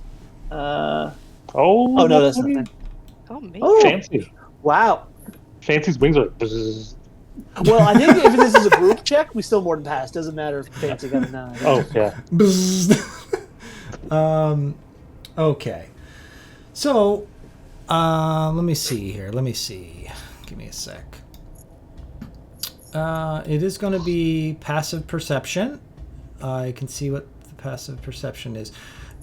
Now, here's the thing. How would you guys work passive perception with a creature that would have advantage on perception? I would add like a +5, though that's typically tied into their passive perception, depending on what their stat block is. But otherwise, add +5. No, I created this thing, so that's why I'm asking. So okay. So roughly about a +5 is what I was thinking as well. So I can see what their passive perception is. Okay. So now, what did we roll here for stealth? We got an 18, an 18. So that gives me the DC in my head. I know what you guys need to beat, right? So you got 1, 2, 3. And this is a group 4, check. You just do like 5. the average. You got 5 successes, 1 fail. And two of them critical successes. No. 2 were critical successes. We got 2 nat 20s. Yeah. So because of that, like Fancy, your wings are fluttering a little bit too heavy, and they're just one of the nat 20s look at you, or both of them at the same time, shh, kind of thing, and you flutter a little less so with your stealth of 9. All right, so now this area, there's a large area. You see the ceiling here reaches almost 20 feet high. The floor ahead of you, there are stains of blood and scattered weapons, armor, and shields thrown about. And the sounds of combat and now angry hissing echo throughout the room. Is anyone going to peek around the corner, or otherwise you just hear a lot of commotion and clattering and clanging and scraping and hissing? Now, we have light sources, so we're not seeing any light. So even though we're stealthing, do we want to, like, get rid of the light? True, you guys got a big beacon of light shining here. I'm assuming, guys, in order to maintain your stealths and succeed on the stealth test, I'm going to have to say right up front, you guys are going to have to cut your light sources. You get the impression that you guys got like 4 light sources, and anybody who was in this room would see a massive beam of light just coming into the room, right? Yeah, I'll cut mine for now. Yeah, and I think we'll sort of rely on the 3 who got dark vision to sort of lead the way. Okay, so... What? Oh my god. Whoa! I just figured out how to place my lights. Oh, yay. There you go. Turn it off! Shit. Abort. Turn them off! They're all over my character. Can you move them away? Put them in the other room for now. Everyone's tokens who have night vision, you should now be able to see in black and white. Yep. Okay. So I'll step up in front of the people. Yeah. Though the ones without dark vision can't see, just assume that like we're staying close to them, but we don't need to move our tokens because we can't see anything. Okay. I sent you a whisper. Okay. It says, is it be right back bio? No, that's Mike. Okay, Steve-O.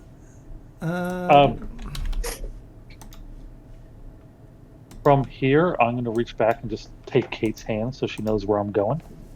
You mean Jade's hand? Yes, so. All right. So, as you step up around, anybody with dark vision who wants to step up to look around the corner can. And then you see, peeking around the corner, you catch sight of 4 lizard folk, all black scaled, of course, locked in a fierce battle. They clash with spears, hurl large boulders, and strike with relentless ferocity in a whirlwind of combat. As one lizard folk prepares to deliver a killing blow, it suddenly halts its attack. The lizard folk at the tip of the spear hisses defiantly, revealing the exhaustion and bruising from some intense sparring. It is evident that they are tired and battered from strenuous training. Okay. I'll take a step back, and I'll just whisper that it's not an actual fight, they're just sparring. There's 4 of them up there. But they look tired. Should we take advantage of the opportunity and ambush them? Probably. Yes. If they are doing this in the dark, we can assume that a sudden bright light may impact them the same as us being in the dark. I think light is our advantage. It looks like there might be 2 ways to go in this tunnel as well. Well, we can't keep walking around in the dark in this place. Perhaps we take these ones out, and then we can move around a little bit easier. Maybe a clue for that door back there. We assume they're hostile. Yeah, they killed the pincer posse. Yes, but So, we killed Pincer Posse. yeah, but they're probably not going to see a difference in us and the pincer posse. And then Xanden's gonna pipe up and say, "We strike first before they strike back." I agree. If that is the consensus. So, if you all can get us into position, as you know, Talbot sort of like pats for the cave wall to sort of like get his bearings. Perhaps when you flare up those dancing lights of yours again, that'll be our cue to strike. I'm going to say you probably can't go any closer than about here, probably. If so, you'd probably... Yeah, not really, because then we'd have to do another... Anyone who's going to proceed farther north than this, they're going to have to roll another stealth check to be trying to get in like an uptight, close position. Basically sneaking right on up to them. Because right now, you guys are... Your group stealth was for down there in the tunnel as a group. Yeah, and we did good on our group stealth, so I think it's best to keep that element of surprise. So I guess take us to as far as we can go without having to make additional checks. To clarify that, who wants to be in front? They're about 40 feet around the corner. They're all fairly close together. For any range, should be able to pick them off from where we're two, essentially. But any melee are going to want to be a little bit closer. And I will point out to those who can see where I'm pinging right here. I don't know if you can tell, but that's massive boulders that go up high. They're you could block line of sight with that. They're about probably 10 to 15 feet high. Like here and here. Do you see these big things? Yeah. So if I technically could draw a wall. I should have drawn a wall there, but I didn't. So anybody who's ranged, I'm going to advise them to move up to, if you can see it here. I can't see anything. Okay, so you go forward 3 blocks. I'm going to attempt to guide him forward 3 blocks because I'm ahead of him. Okay. Okay. And I'm going to grab his hand and move. Thank you, Finn. For Jade, I'm going to try to move Jade up right there. Yeah. I assume you go along with it, Jade? Yeah, absolutely. Okay, so moved you there. Fancy's left in the dark. Yeah. Yeah, Fancy's in the dark. It's fine. She's just there. Kind of looking up at Fancy. I'll be like, do you stab things or shoot things? Just point to me. Can you see where I'm pointing? No. In the direction of my voice, just straight out. So, if I'm to your northeast, yes. So how far do you want to follow as best she can? How many squares you want to move, Fancy?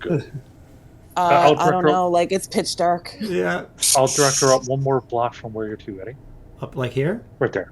Yeah, because she did fight with a sword and shield. Okay. So I'll go up there, but I don't want to get her too far up to get soloed by all those people. You know what I mean? Yep. I'm going to make my way over and duck behind that rock. Okay. And Mike doesn't need directions because, sorry, not Mike. Zalian, he can see. All right. So is everyone happy with their position as you set up here? Yep. You assume I guess I have to. I trust my brother. Okay. So with that, all right. So normally how I gotta handle this in D&D is, so with the surprise round, let me make sure these guys can be surprised. Avoid traps or hazard. That's different. Yeah. So they can be surprised. So with a surprise round, does that mean that everyone is going to get an attack? Surprise changed for this, I believe. Now let me take a quick look to see what it says with surprise. Yeah, let's have a look here real quick. Let's see. Ooh. Okay, if a combatant is surprised by combat starting, that combatant has disadvantage on their initiative roll. For example, if an ambusher starts combat while hidden from a foe who is unaware that combat is starting, that foe is surprised. Okay, so that's all it is. So if we're surprising them, the enemies will be rolling their initiative with disadvantage. That's all it is. Oh, okay, so I'm gonna. So it made it a little bit easier. Disadvantage. Okay. Now keep in mind, before combat starts, because our cue to go is going to be the dancing lights coming on. Yeah. So what I'll do, just to do this, disadvantage, and click the last guy with disadvantage. Okay. Now, the rest of you guys, you can all roll your initiatives either from your sheet or up top in the carousel. If you highlight up top, you can just click the little D20, it'll roll it. Where's the D20? Oh, on my character? Yeah, up on the carousel. When you highlight over, you should see like a little white D20 up here. All right. I'm about to put on some combat music. Wait, why Some are of it might be all loud, percentiles? What's It's adding in a portion of our dexterity to break up ties. Oh, okay. I was thinking, like, That's why what is I'm it assuming. like... Okay. Yeah, I was confused first too, but I think it's just an easier way of Wow. Okay. going about it. Was there a lot of ties? There's 13s, 12s. I think it's automatic. No, Oh, yeah. it is. Well, that's good though. At least We had less. some pretty good initiatives, though. Yeah, because two of your lizard men got 12.12, and all of them got 0.12, so they all have the same dexterity. You might have, Oh, okay. Yeah, that makes sense. Yeah, Actually, it's not. It's based on your actual dexterity. it is. Your Yeah, dexterity. because 17 is my dexterity score, so that's Yeah. what it is. So the first number is what we actually roll for initiative, and the second number is our a score. So pretty much, if we got, like, for example, myself and Fancy, we both rolled 13, but I've got a higher dexterity, so I would actually go before her. that's yeah, cool. it makes sense. It's kind of cool. Yep, it just Um, looked weird. All right, So everybody. So what I'm going to do this then is just we'll go down through. All it means is we go through initiative order. So they got disadvantage, right? And since Arctic, it worked out well that Arcan is first. I'll let you have your lights up, and then you can actually have your turn, Johnny. So I'm going to create my lights, which I'll actually try to place here now. Yeah, like draw out the tokens, and then we'll see if we can move them around. Yeah. If they work. Yeah, I think I know how to do it now. Create, place summons, cast lights. Zoom in, pick my thing here. Right click, cast that. Nice. Okay. So one is going to go. I think it's within 30 feet of myself. With up to 60 feet, I can place them at 120. So I'm going to place them like up, almost like I'm trying to like surprise them by these lights appearing on the opposite side of us. You know what I mean? Mm-hmm. So they kind of look that way instead of at us. And then I'm going to shoot a fire bolt at the snobbish warrior. You'll notice Right. one of them is named Massive because he's massive. Yes, sir. I renamed him after I randomly rolled his HP. You can clearly see that one has more HP than the other. So do you remember you have to Is there- click on the enemy first and hit T to target? Now- Okay, yeah. And you Oh, can the dancing lights are still pretty dim. I just can't see much. Yeah. yeah, they don't have much light radius for those things. Oh, okay. Okay, no, I'll move him. They can Yeah, actually because get like, him. Yeah. because we're still in darkness. Yeah. Well, it's good for us to be in darkness at the moment, but Yeah, as long as the targets are in light, and that's fine. yeah. All right. So And I'm rolling my attack. I'm trying to get used to doing this again. Oh, I attacked from the light source. no, it says you had targeted the snobbish, Yeah, but it's- the Chris Warrior. All Yeah, right, so that is a hit. So you can now go up top, hit Alright. damage. If you guys are wondering why Okay. it looks a little different this time, is because I was using a quality of life mod before, and it's no longer available because they haven't updated the 2024 rules yet. So we're using the core base Foundry stuff here, which is simple and easy to use anyway, so it's fine. Just an extra click, basically. All right. Now, do you have an apply button, or is that only there for me for applying damage? It says he's injured. Well, he already was injured from the sparring. Oh, So so if I click that, I don't have an apply button. So I will. So watch, he'll take the damage now to when you target when I hit apply. Ooh, he's badly injured. All right. And then I'm whooshing around the corner. All right. So describe what you did before I move on. I kind of stuck out, quickly cast my light. I pointed my staff at him, like the red crisp on the top, and shot a firebolt, and I dashed back around the corner. Finwick, you're up. Okay. I'm gonna run up here. Could be. Oh, it didn't count them for me that time. That's weird. But if it's green, you're fine. If it starts to turn yellow, it means you'd have to dash to get there. Alright, so I'm gonna go there. I don't have to dash to get many places. No. And I'm going to do an unarmed strike first. Target him first. So click the guy and hit T Oh, to target. I guess I forgot that's a thing. Yeah, okay. B. Okay, and then I just push the unarmed strike and And normal. We're all still learning. Oh, not the best. All right. Okay. So, Oh no, a bonus action, another attack. all right, you swing, and this one he's able to sidestep it. Okay. So I do that again, and then I attack button. Here we go. So now you can roll the damage. Do I have to click on anything for that for the damage? This Yep. is different. The word damage there over on the right. Everything's going to be in the chat log this time around because we're using the core thing. Normal. There you go. Oh, Ooh, that's a lot of damage. and So, does he look So let's pretty? see. Let's see. He's badly injured, and now he is near death. All right, so I'll burn a key, not one of those dirty focuses, but a key.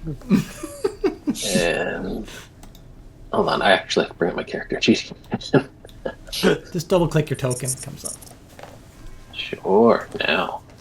All right, and then I'm going to just do one more on honor strike. Friggin' monks.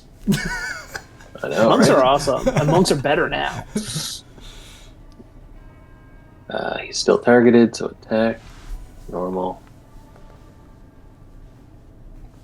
Okay, Dead. roll your damage. I think no matter what he's down, probably. Splash. Okay, then I'm going to 45, All right. 50, 55. You got so much movement.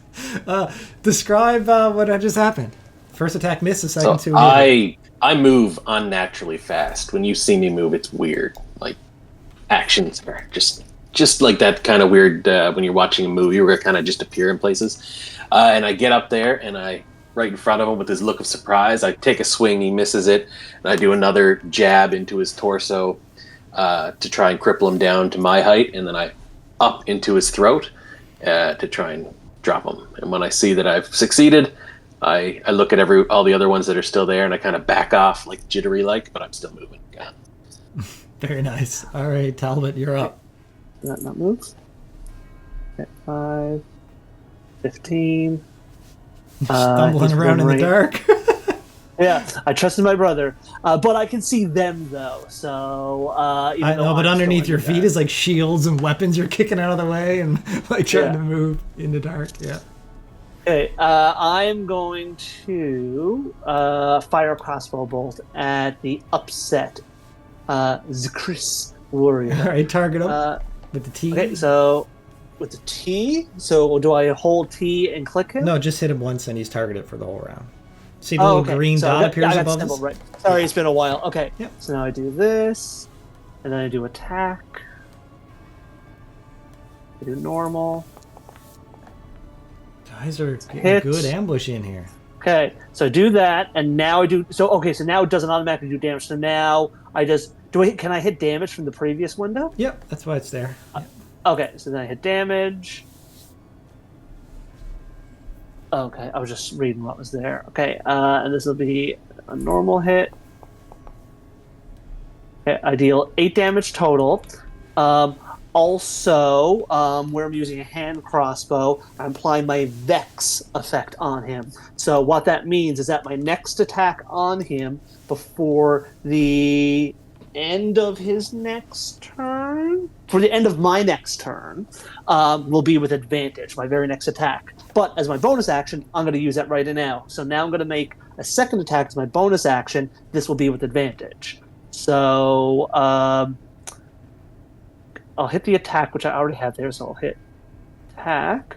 And I'm going to advantage this time. 16, that's a hit. I'll go damage. That's normal. I didn't do very much damage. Okay. Oh, he's dead. Okay, I thought he was still alive. Okay, so those 2 shots. And I have 15 feet of movement still, so I will go. Okay, that's my turn. But you're standing on the same square. You got to go back one. Oh, You bumped into Arkin. in the dark. And then But you know what? That's great. I bump into him. It's like, oh, like, because I'm still stumbling around and I don't see him at all. So yeah, I'll just end my turn right there. All right, well done. And your 2 crossbow bolts find their target and drop them. Very nice, very nice. Fancy, you're up, Fancy. All right. Can I see any of these guys? Yep. You should be able to see their tokens up there because of the lights that Arkin made. Yeah, if you can see them on the map, then your character can see them. Mel, I love you're rotating your token. You're like upside down now. I know. I can't see. I'm trying to figure it. I'm half asleep here. I'm sorry. Okay, hold on. She's breakdancing with her token. I'm just She's trying just in to character. zoom She's in. stumbling in the dark. Okay, let me just figure this out here. Okay. I'm just gonna And position Jade, you're up There. next, Jade. I am going to Eldritch Blast the badly injured one up in the top corner. So click on it and then hit T to target him. Wait, now. Alright. You should see the red crosshairs around Oh, him. just Yep. there you go. You got him targeted. Okay. And in I was gonna so bring up if my you click on character the sheet name again. Eldritch Blast now, it should give you some pop-ups there. Yep, so over in the chat log now, you can see that you can roll attack. It even keeps track of how many beams you got based on your level. All right. So attack. Just normal. Did you see the animation? No! Yep. That is my Now, rolls. now you have inspiration. Yeah, I'll use inspiration. Why not? Guys, watch the beam when she does it. It's so cool. Like I saw the beam this time.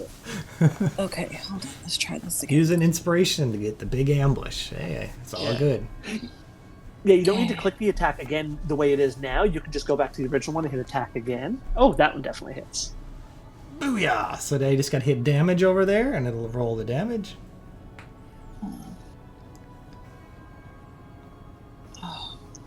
So that's how it's a How do little you guys different. do this with one screen?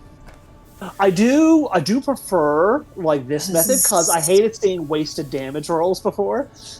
What I do don't you- know how to I don't know how to do It's damage. in the episode. Where you had Eldritch Blast in your chat, there should be an attack and a damage. Hit the damage button. Oh yes, I see it. Okay. Yeah, If this is new. It was not like this before. Yeah, weird, right? so I want to say, just so there's no more confusion, Okay. well, even though there still might be some, the It's me. There's going no, to it's be okay. confusion. How it's different than Fantasy Grounds right now, because I don't have any mods put on, is you click what ability you're going to use out of your character sheet, but from then on, it's all done in the chat log. Right? Yeah. So, So pretty much clicking on your sheet moves it to the chat, and that's where you use it. It seems to work. So it seems interesting. It's just a bit of getting used to. all right, so that beam goes through, and you now see that you have badly injured it with your Eldritch Blast. Is there anything else you It want does to do? help Mel when you are playing with one screen, though. You can click your thing and then go back to the map and play. Yeah. Okay. Anything else? Sorry, I had a bit of a sorry. I had a Oh, coughing no fit. worries. No, we're that's it for me. Do you need to move? No, I'm not moving. She's in the dark. You Oh, don't even know you're where she in is. the dark. I'm in the dark. I I can't tried see moving and I anything. bumped into someone. I'm not moving. Yeah. All right, Jade is way down in the dark. Yeah, let me know if I hit a wall because I can't see anything. Right there. Oh wait, well, let me put where you I can can't walk that far. Yeah. So no, that's fine. For there, I will say though that you push back and a couple of Fancy's feet hit you in the head as you run past as she's flying above. Oh, All of us without dark vision are stumbling around like idiots. it's like, Bumping into shoot, each other. sorry. I'm real sorry. You ran under her, but it's fine. I fly up a couple more feet. Oh. All right. So I attack with my light crossbow. Did you target them yet? You did. Yeah. I thought I Ooh, did. You did. Yep. Ooh, nice. Ooh, good rolls. You guys are murdering them before they even get a chance to move. All right. Roll your That's the plan. damage. Roll your That's damage. how murdering works. That's how I murdering had works. damage and then it went away. Still should saw be the there in the two. chat, right above your second last roll. Oh, it's above it. Sorry. Yeah. Damn.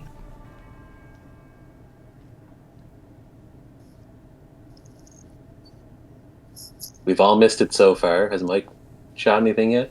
No, Mike's. No, Mike is at Mike's bottom at of the end. initiative. No, I nat won my roll. Yeah. Look at the big damage. 8. Apply. All right, how do you take that one out? I sort of just come to the cusp of the light and it like glints off of her thing a little bit. She just raises the crossbow and like shoots this thing that she thinks is pretty hardy, but it goes down. And she's like, okay. Well, to be fair, it was badly injured. Like all these guys, 3 that you've targeted have already been at like 50% HP or less because they were in the middle of sparring for the last hour. And are pretty badly beat up. Win. But yeah, it was definitely a high damage roll. Big nice shot from all of you guys so far. Amazing ambush. Moving on. Dead dying. Zaylen, you're up. One left. From back here, I'm just going to, well, no one's really going to see what's going to happen, but you're just going to see a surge of energy shoot out, and I'm going to Sorceress Blast the... Oh, it's going to have an animation, so they're going to see it. Roll an 8, come on! That's This is the new cantrip, everybody. I will use my inspiration. Oh. I was like, do you have inspiration? Yeah, we all started with it. Now this is the massive one that's unhurt, if you've noticed. You saved you saved him for last. Poor Roland, unfortunately.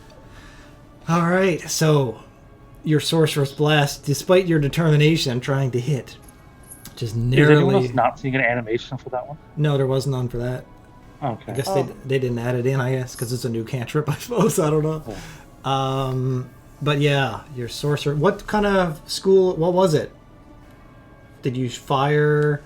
Ice, what attack it was? Like what element? Psychic, lightning, poison, thunder. We don't know unless it hits. It's true. He only determines on a hit. Well, I just assumed you would see it arc through the air if it was lightning or poison or psychic. I think it's just the way I read the spell is just this pulse of energy, and it just flashing different colors. And when it hits, that's when the magic's determined. Okay, so it just hits the cave wall behind and explodes. Well, I finally get a turn.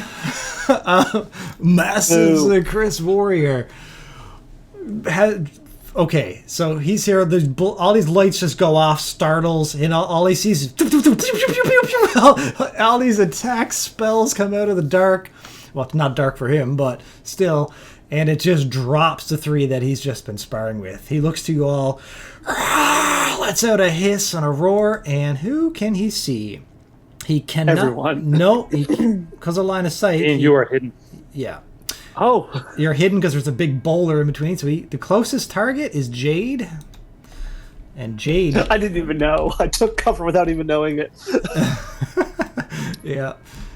All right. So he just leaps over his dead or dying partner here. All right. Let's see. And what is this attack? Yep. All right. And lands on the ground next to you and spins around, sweeps with its tail, and his tail attacking you. Normal roll. 'Tis a hit. Silvery barbs. How dare you? Do you have to be able to see her to make that go off? True. She ran under me. So she is right there. Can I tell where she's to? Where she ran under me? Technically, if she was adjacent to you, I would allow it, but she's not. So she's 10 feet away from you in darkness. Okay. So I would like to cast Silvery Barbs. Sorry, Mel, but technically, yeah, she was there. But then, if she was adjacent, I'd let it. But no, she's still 10 feet away. I'll cast Silvery Barbs because I can see them. How dare you? All right, check out the thing. So that makes me re-roll. And who are you going to give advantage to? I'm going to give it to Jade. Giving it to Jade. Oh, I didn't need to click that again, but anyway, I did. Attack. We're rolling again. A 14 is exactly enough to hit Jade. Unfortunately, here is the damage. Normal. Ooh, 4 could have been a lot worse. So I'll apply that. Is Jade the only one on our team who's injured? She just went from barely injured to injured. Now, also, you must succeed on a DC 12 strength saving throw or be knocked prone, Jade. Okay. This is my advantage roll. Oh, you're good. All right, you got advantage because of the barbs, right? I do. All right, and then as he sweeps the tail and hits you so hard, you're able to maintain your footing and not stumble down. And it just roars at you in rage and frustration. We're back to Arkan. Arkan, who's my character? There. You guys are so lucky because with tail attacks and knocking prone and then all of them dogpiling on you while you're prone with advantage would have been brutal if you guys... I'm going to move down here. Mm-hmm. I'm going to yell out, Jade, don't resist. And I'm using telekinesis to pull her backwards 5 feet to right there. I accept. Okay. And then I'm going to on-target that guy and target that guy and cast Fireball. Normal. Oh, Damn it. Because I hold her my left hand, kind of just pull her back like a forced choke style, and my right hand goes up with cane and shoots at the firebolt. The firebolt strikes it in the chest, barely injuring it. And that's it for me. Okay. Finwick. Drawing my short sword, I'm gonna run up Naruto style towards him here. And I'm gonna try and slice out his leg.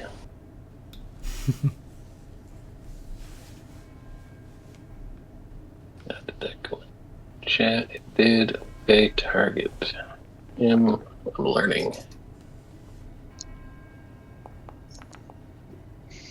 You guys are rolling so well. Cool. Oh, good. Everybody's rolling so high. All right.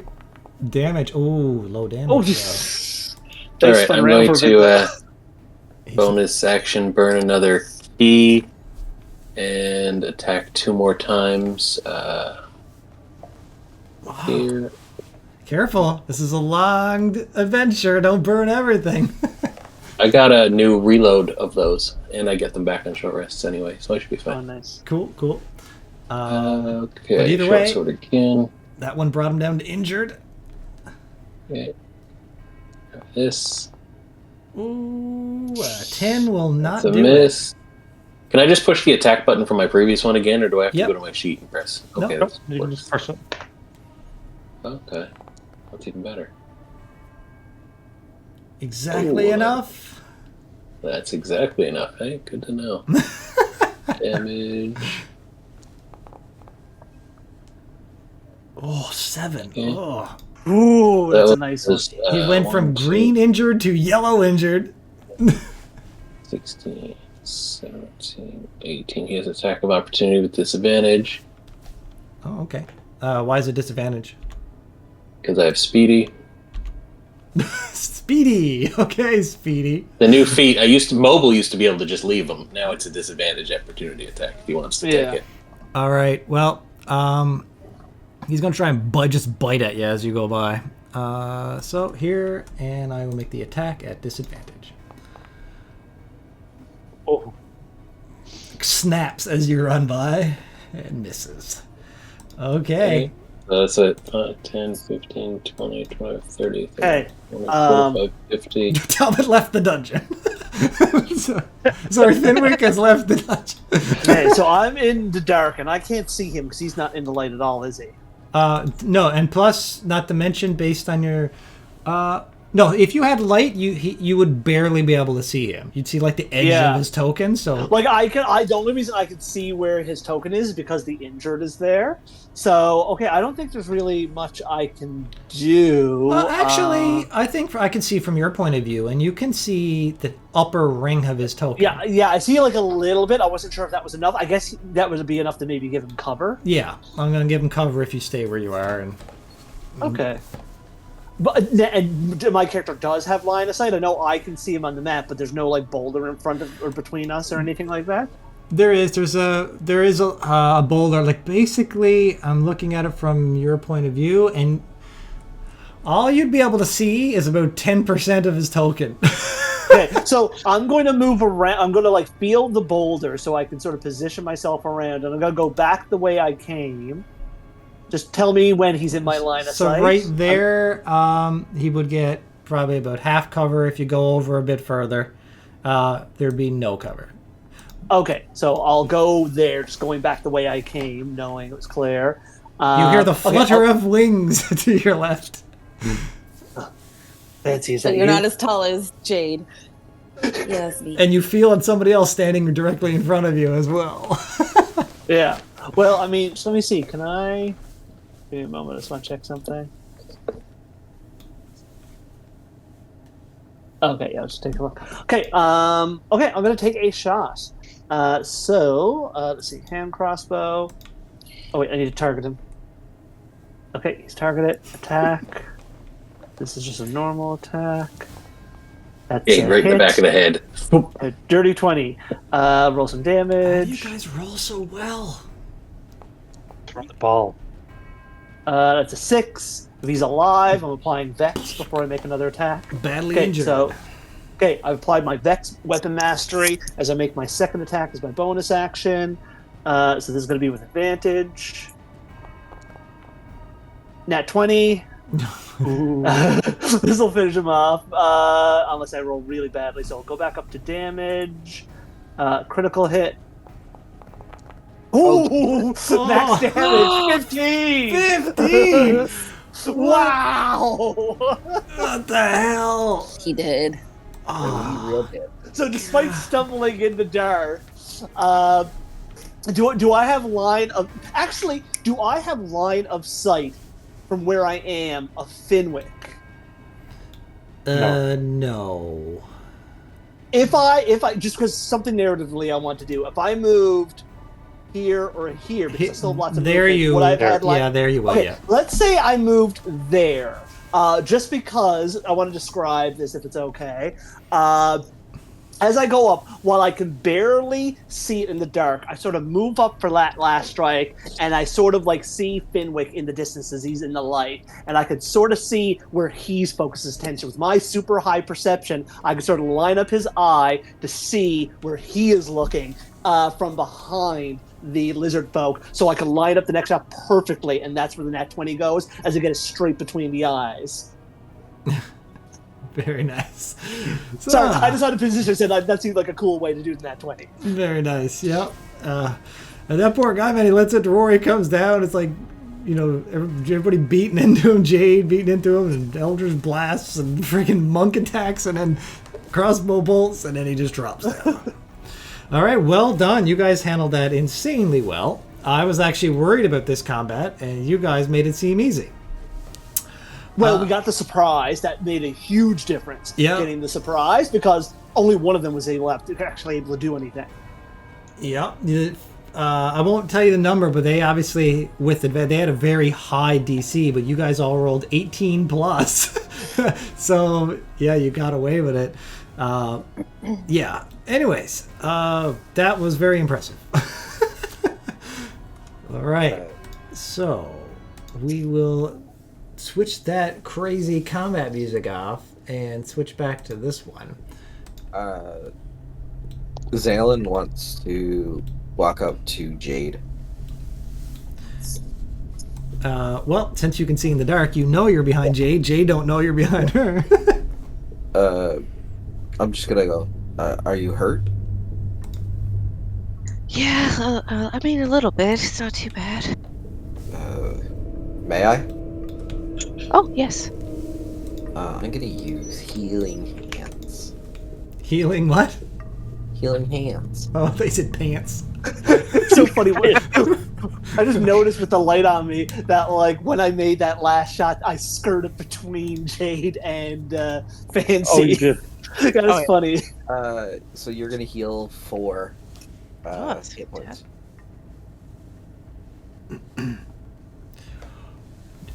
Yeah. No, you're barely injured. Good job, team. Yeah. Good job, everyone. And real quick before we move on, I really like this dead, dying, injured, barely injured thing. It's pretty good, isn't it? Yeah, I like that. Yeah. Because it gives us a gauge. That's all we really need. Yeah, and we can see each other's. I checked. We can see each other's exact HP if we mouse over our tokens up when we're in initiative.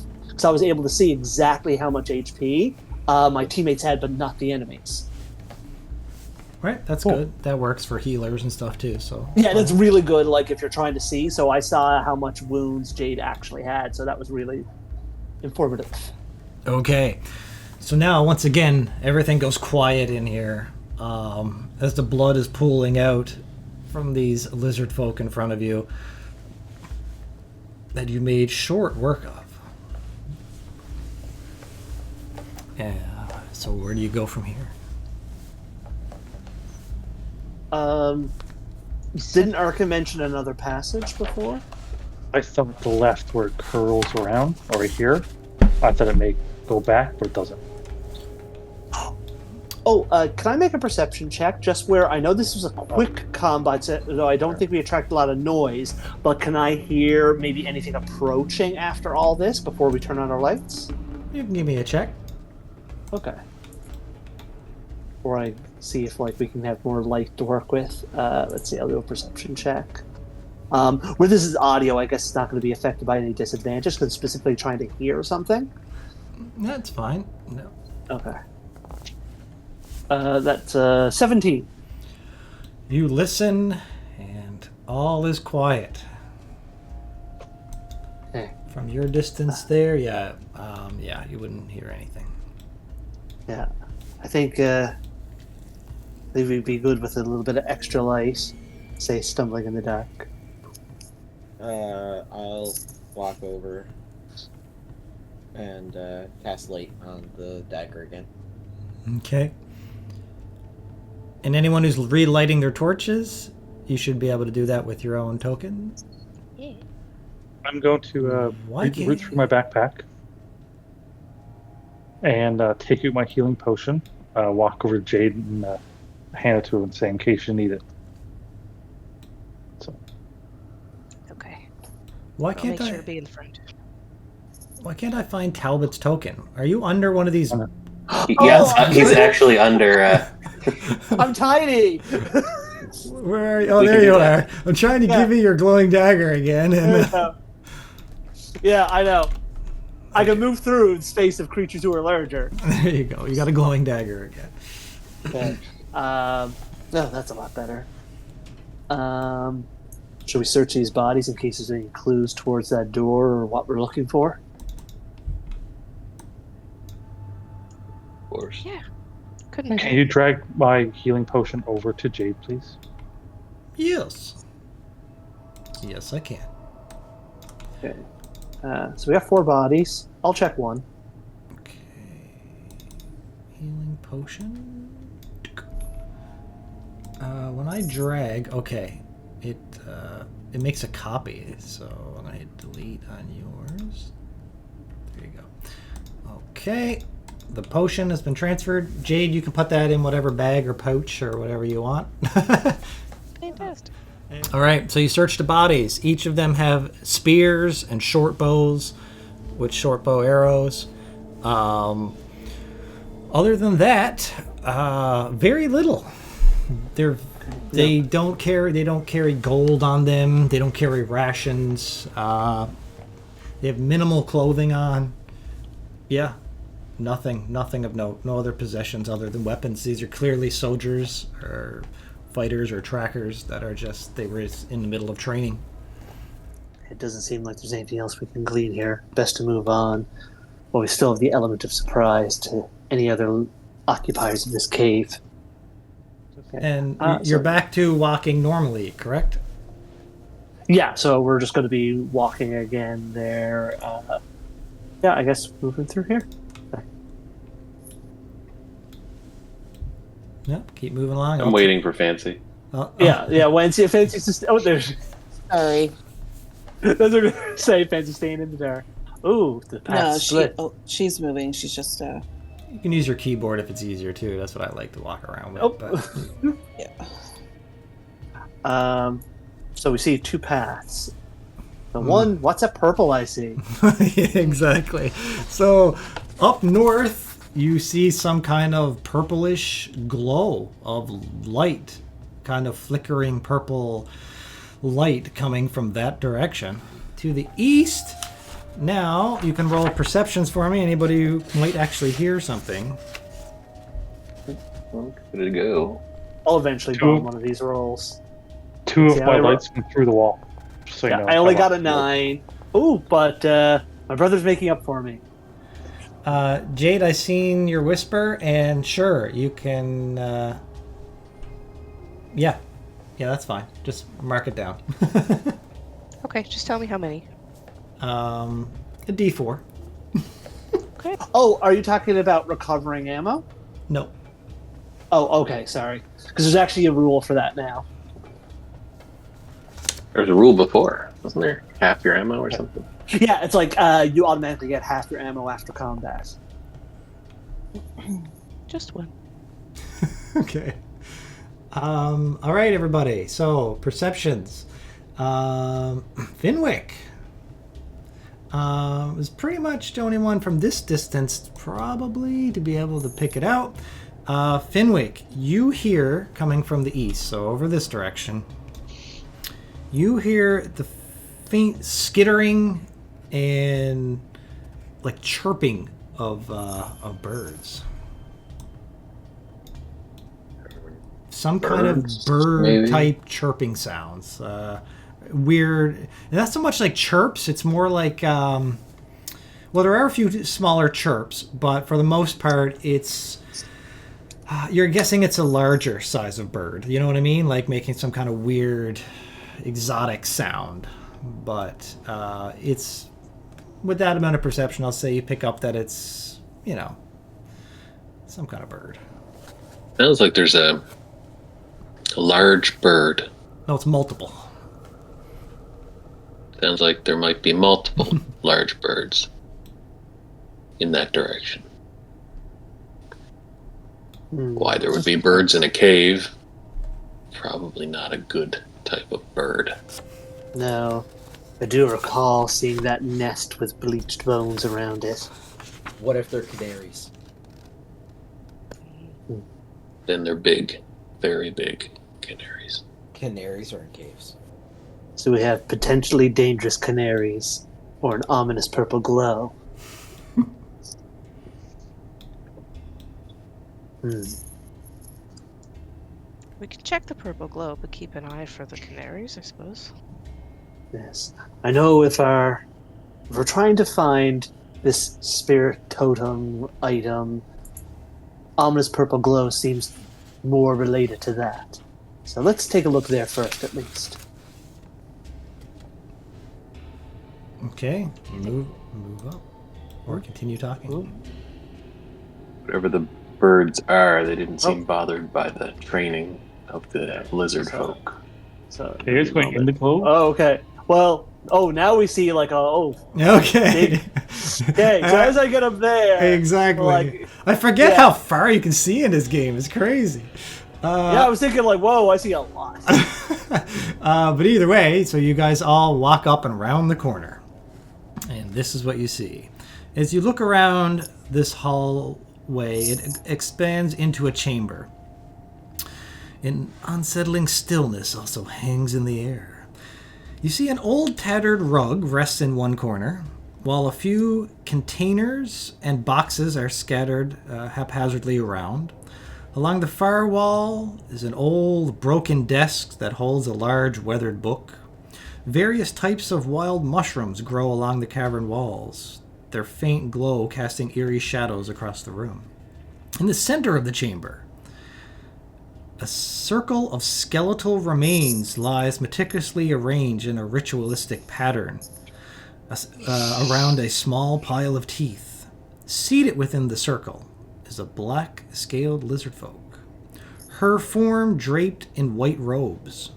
A golden amulet gleams against her chest, and a leather-bound book is tied to her body with white ribbon. And as you walked around that corner and peered at her, her eyes snap open, locking on you all with an intense gaze. And in a slow, deliberate voice, she says, Who dares trespass? So, does anyone respond? And if so, how? I'm not in the hallway, so We're all sort of there, so anyone can sort of speak up. I don't want to do all the stuff, so I'll wait to see if anyone else says anything. Fancy. I'm going to give her a little nudge. Fancy's... She looks to you. Why are you asking me?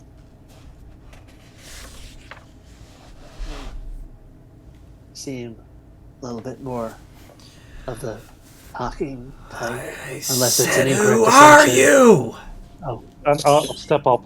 And she stands up, and I will point out, I guess you can see, she doesn't have any weapon on her, but she extends her hands, her clawed hands out towards you now, and is waiting for a response. I step through the crowd. Like, excuse me, we're just exploring. Lovely cave you have here. Fancy face palms. No one else will say anything. Trespassers! Nope, not trespassing. We're come in peace. Hold my hands. No weapons. Roll deception at disadvantage, please. Hey, I did come in peace. I'm not planning to kill them. don't you have like a weapon on your side though? Well, my question is, did you come to this cave in peace? You did just murder a bunch of lizard folks, so that's why I'm kind of like... I came here in peace. I don't think so. At this moment, I'm not attacking her. Okay, fine. You can roll. Either way, it's disadvantage. Go ahead. Okay, I'm gonna roll. Oh my. This is my D20. I gotta roll again. Disadvantage.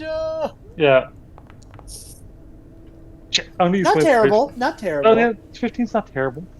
15's not terrible. Yeah, I'm gonna leave it. Hope. Like, we're not angry. Just, Speak. Why are you here?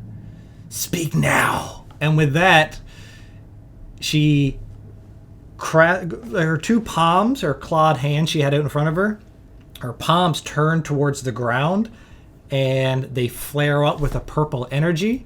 And in front of her, you see a big skeleton form out of this ring of skeletons, or skeletal bodies around her.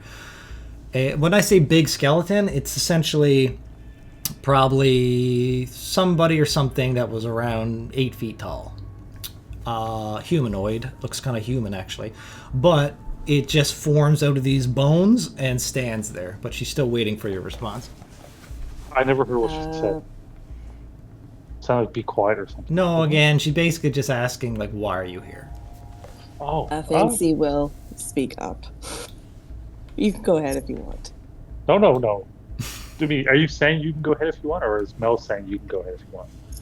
No, that was me saying to you. Okay. Oh, no. Fancy... I'm more than happy for you to stay up here and start talking. Fancy will take a step forward. She'll up here. We come looking for a group called the Panzer Posse, and I think we stumbled across some of your soldiers. Terribly sorry about that. But have you seen a group called the Panzer Posses? They wear green cloaks, robes. Stumbled across mine? What do you mean by that? Where are they? Well, it was terribly dark, you see, and we heard swords, and we thought we were being attacked. And? Well, they're dead.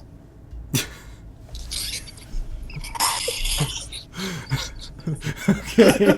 I love it. It made me laugh. I couldn't help but laugh. She is like straight faced. I know. And that's what he was prying for, to get an answer of what happened to his people who he stumbled across. I love it. No, Because the way Fancy is like, either they're going to fight her and she's going to find out anyway. So I love it. So up front. With that, she goes, You could see that kind of triggered this. I was going to say we're going to roll initiative, but Wait. I just want the Zalen's just gonna like lean forward and talk to Jade and be like, I thought we were looking for a totem.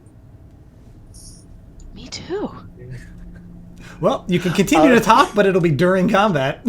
So, quick question. Because of how she said that, can Fancy make an intimidation check against this? Because she's so nonchalantly and didn't even try to hide the fact that, like, oh, we ran into your guys by accident. They're dead now. Like, just that she's not intentionally trying to intimidate, but just to see if this wizard's intimidated. Sure. Okay, I'll allow it. Go for it. It just seems like... It was a very blunt response. Well, Well, the nat 1 is fitting for triggering. I love that. Also how I roll. But it also would have been interesting if you pulled off a 20. Could change the direction of it. But with a nat 1, clearly not intimidated and in fact just furious. Hence the roll initiative. Well done, though. I like it. Okay, so with that... we were headed this way anyway. Watchful Merlizard. Yeah, I'm not sure why it's showing up with the weird token in the combat thing, but that's fine. Everyone you can roll your initiatives. Now that hostilities have happened, let's go. So, this big skeleton starts to lumber forward. 1, 2, 3, 4, 5, 6. Exactly enough from where you stepped up to, Fancy. If you would have stayed one more back. Well, then again, this big thing has a short bow on its back and a short sword. 8-foot tall skeleton just rushes across, comes at you, picks up. Like 5 feet taller than me, or actually probably like 6 feet taller than me. And it only has a short sword, but it swings at you with said short sword. Ooh, high roll. Damage. Normal damage. Silvery barbs. Silvery barbs. Oh. Hold on to that damage in case it still hits. Yep, I'll roll attack again. Sorry. Mark off your spell. It was like max damage he rolled. I think it's a miss. Oh, yeah. You saved yourself 8 damage. All right. So you can describe how your barbs works as he goes to swing, and he was going to hit you. You know, like the burrs, like if you're out walking through like the woods and stuff, the sticky burrs that get stuck to you, and they hurt. Mm-hmm. They're like round. Yep. So her silvery barbs, they look like that. They fly out. They fly out and stick and distract him enough to make him miss? Yes. Okay, I like it. Very cool. Okay. I had a Is that a spell? I think that's a spell. I gotta check it off. Yeah. Just check it off, but then you're up. It's the first time I used it. Okay. I am going to... He's like right at my face. I need to add combat music. Okay, I think what I want to do... Yeah, here we go. This is more like it. I'm going to... Okay. I've never played a bard before, so this is different for me. I want to do Booming Blade. Okay. I'm going to hit him with my sword. Just do a regular sword attack for now. Just a regular sword attack? Yeah, and because the Booming Blade will only apply if they move, and we'll worry about that then. Okay, all right. But we'll know that you did it, just, we'll keep track of it in our heads. Yeah, the extra damage only applies after 5th level. Like, for the initial extra damage, I mean. Okay, hold on. I gotta pop this thing out. Yep. Oh, there it is. Do I gotta target him first? Oh, shit, right. So I just hit T on him to know who you're targeting.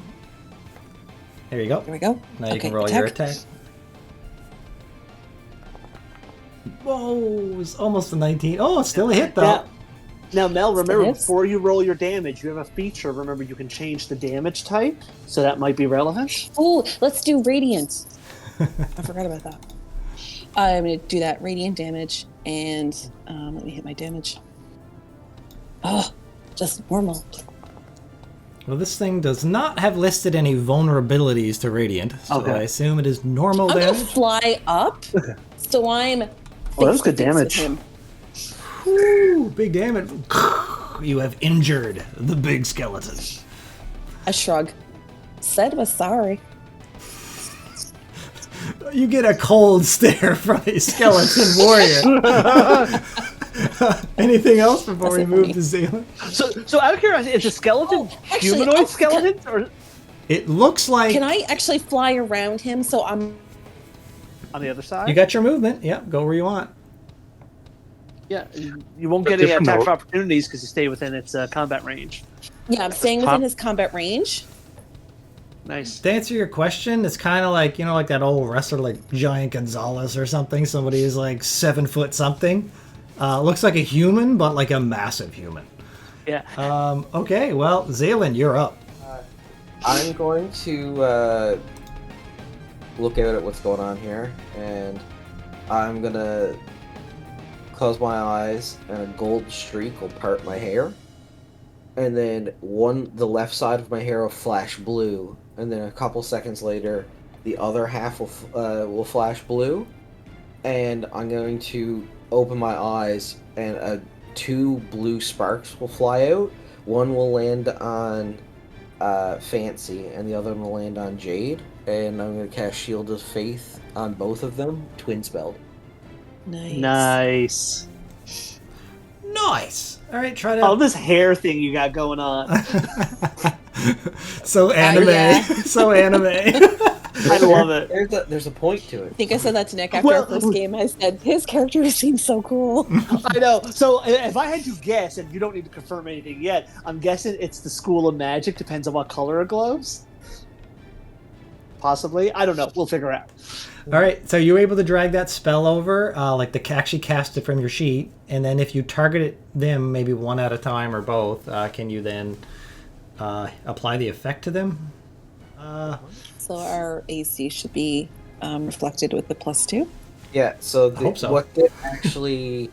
what it looks like when the spark lands on you is you now have like a slight misty aura floating around you that shifts from like a pale white to bright white to blue and back to white. It's like this pulsing energy that's floating around you. Oh.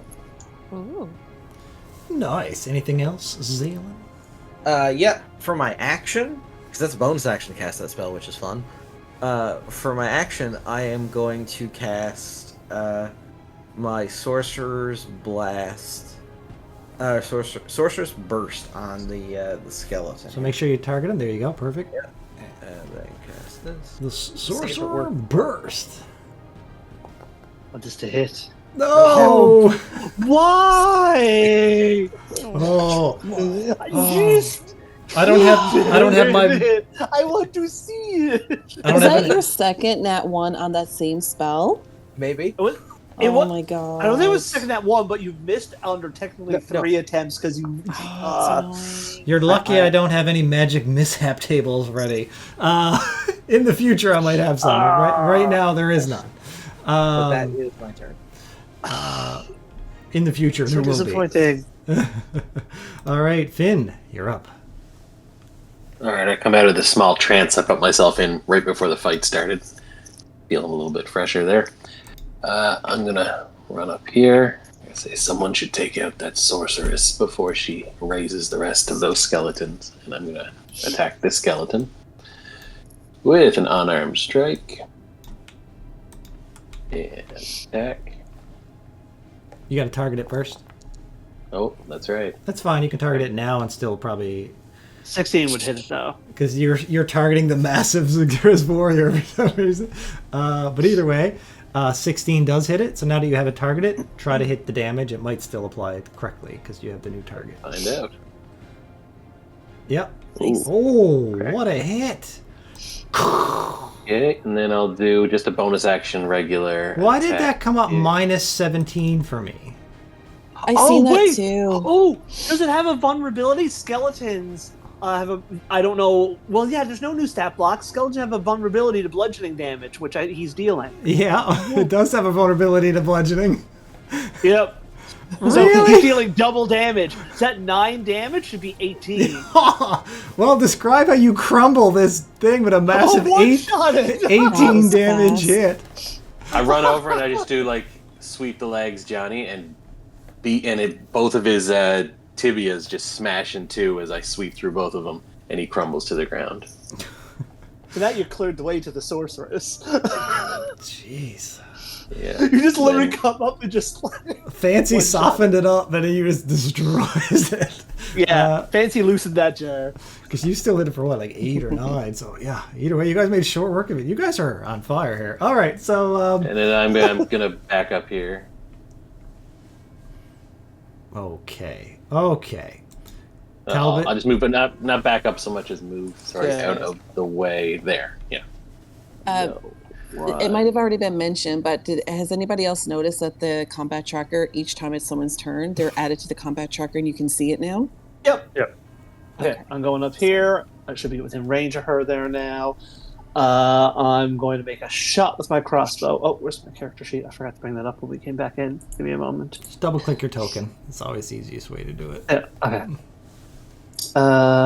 Hand crossbow.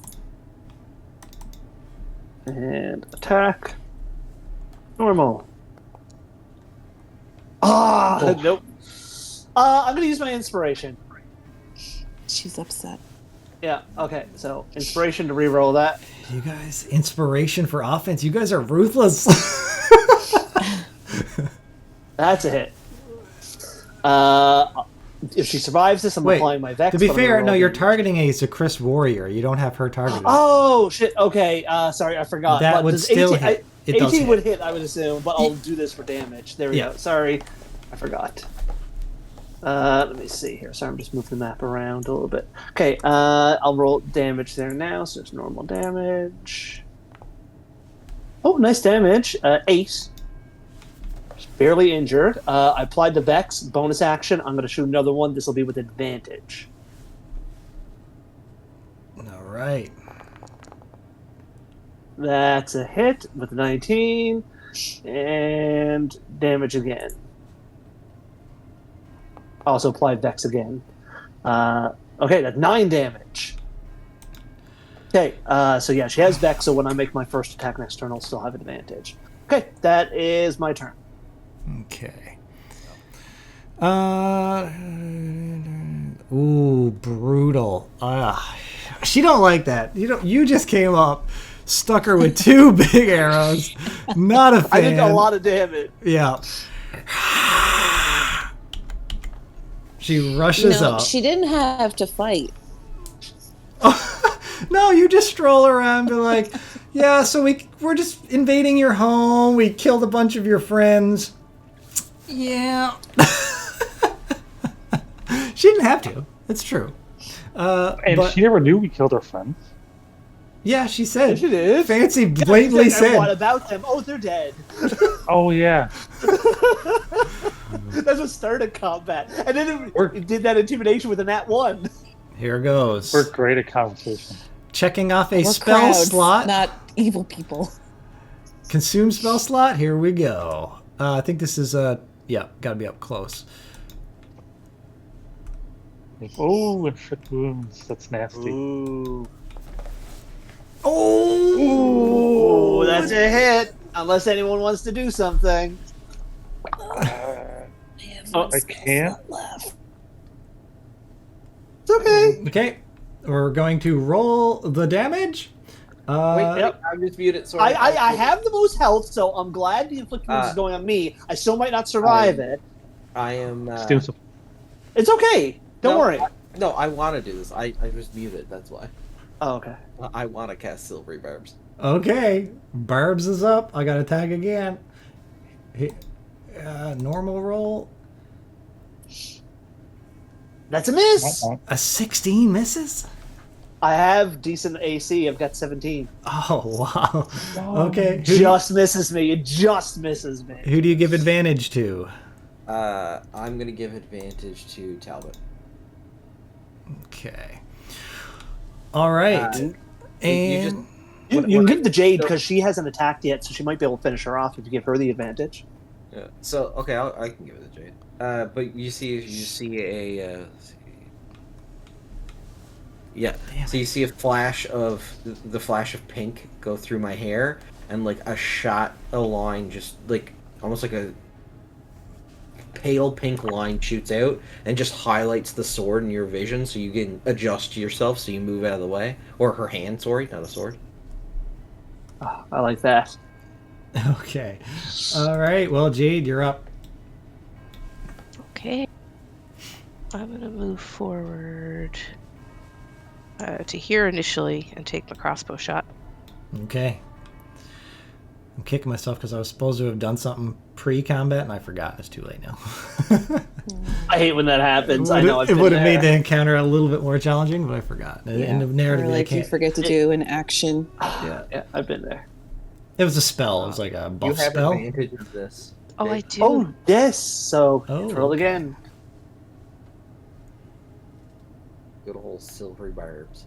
No, Silver Barb's so good. That's fine. Like, you would not believe how often that gets used. Like, Ooh. love it. Nice. That's well done. She did. But that's fine, Mike. Silver I damage. want everybody to burn their resources.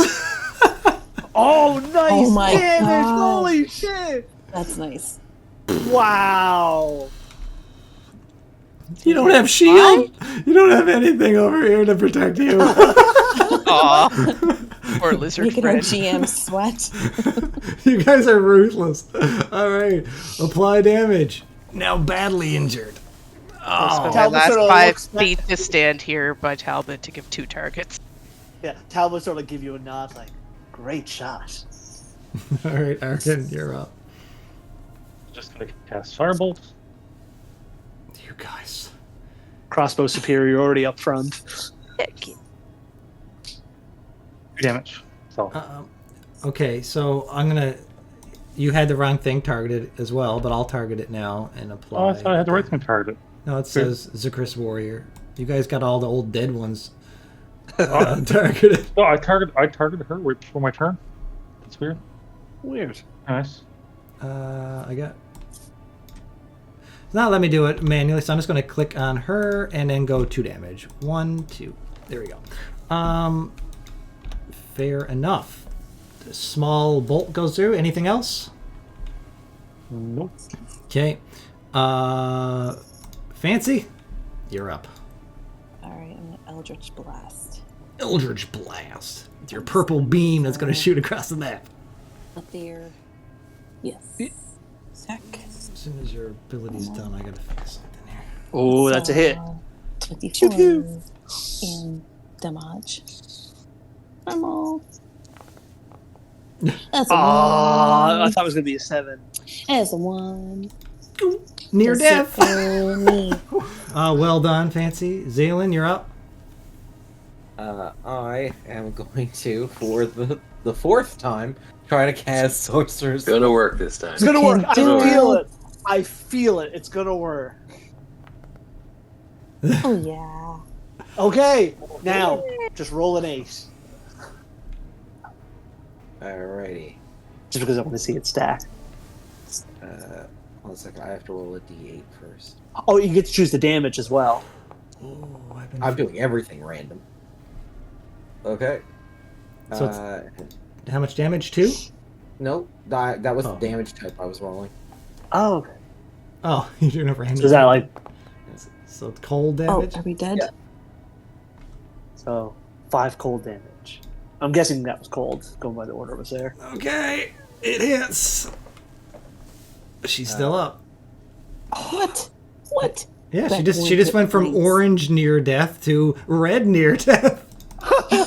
She just went There are various layers of death. It does, but even though it's the same thing, you'll notice it'll change shade with every point of damage. It's like a color spectrum. She's only mostly dead. Yeah. Not all dead. Finwick, Yeah. I assume you're done, right, Sale? Yep. Yeah, all I was gonna say is that when I cast this one, my hair flashes red, but as it travels down, it starts to flicker all the different colors, and as it shoots out, it's like a flashing beam that solidifies into a chunk of ice as it impales her. Very nice. Very impressive. Like to see that in cartoon form. Finwick, you're up. All right, so I move just like so fast that to some people I just kind of appear behind this this thing, and I just strike. Come, brother. You guys, could you not roll 18 plus on every damage? Eddie, this is how you roll as a GM in your Shadow Dart game. So how does it feel? Your minimum damage is 8? Oh, you had to skeleton target it. Oh shit. So It would just 4. be 4 damage. okay, so watch. If I look at her as I go 1, 2, 3, 4. She's still alive. Oh, got more attack. I got another Paladin is attack. I'm extra going to bad. target her this time, though. There we go. And try this again. I'm just going to re-click on arm strike just in case it's still targeting the other one.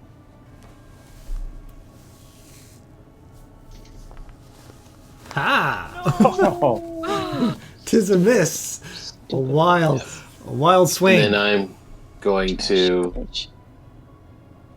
pop over here. And Oh. you can make a disadvantage attack opportunity if you'd like. Might as well.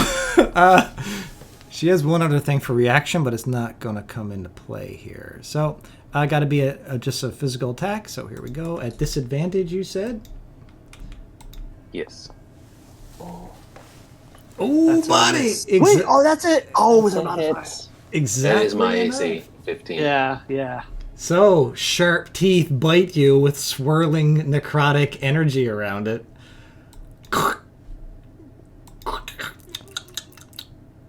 Oh, that was nasty. It's a big one. You are now badly injured from one bite. Whew! I just saw what that did to your HP. Brother! Talbot, you're up. Okay, Tis I already put- just a flesh wound. yeah, I put Vex on her, and I won't get disadvantage because of my crossbow expert, so I get to attack with advantage with my hand crossbow. What's the chances you miss twice here? 2 attacks. Well, this attack's going to be with advantage, and if I land it, well, yeah, chances are very low, but not impossible. Okay, I'm going to attack this with advantage.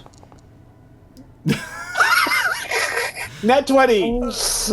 Point blank! She's gotta be dead. All right. Yeah, she has to be dead. Let's do the damage. So, damage and critical hit. I don't know. 2 HP. I don't know. I don't know, 11? So seeing that you did this massive damage, you're like, brother, no! And I'll just sort of put the crossbow right on her chest and just fire it and pierce right through her back. Okay. With that, the blood splatters on her white robes as she falls to the ground. And the necrotic energy around her sharp razor teeth just fades away. And she lies still. Okay. I'm immediately going over to Fenwick. I'm going to use a battle medic feature from my healer ability to... I'll be patching myself up by the time you come over. I have a way to patch you up if that's something limited. So how many times can you use that feature? Just FYI. As long as there are hit dice to be spent and healer's kits to use. So I got. You can 10 uses. save that for a short rest because I can use a spell slot to give you 10 good berries to get you exactly up to heal that 10 HP. All right. Because what would that do for you, out of curiosity? Because hit dice, you'd only be getting at most, I think 8. HP? 8.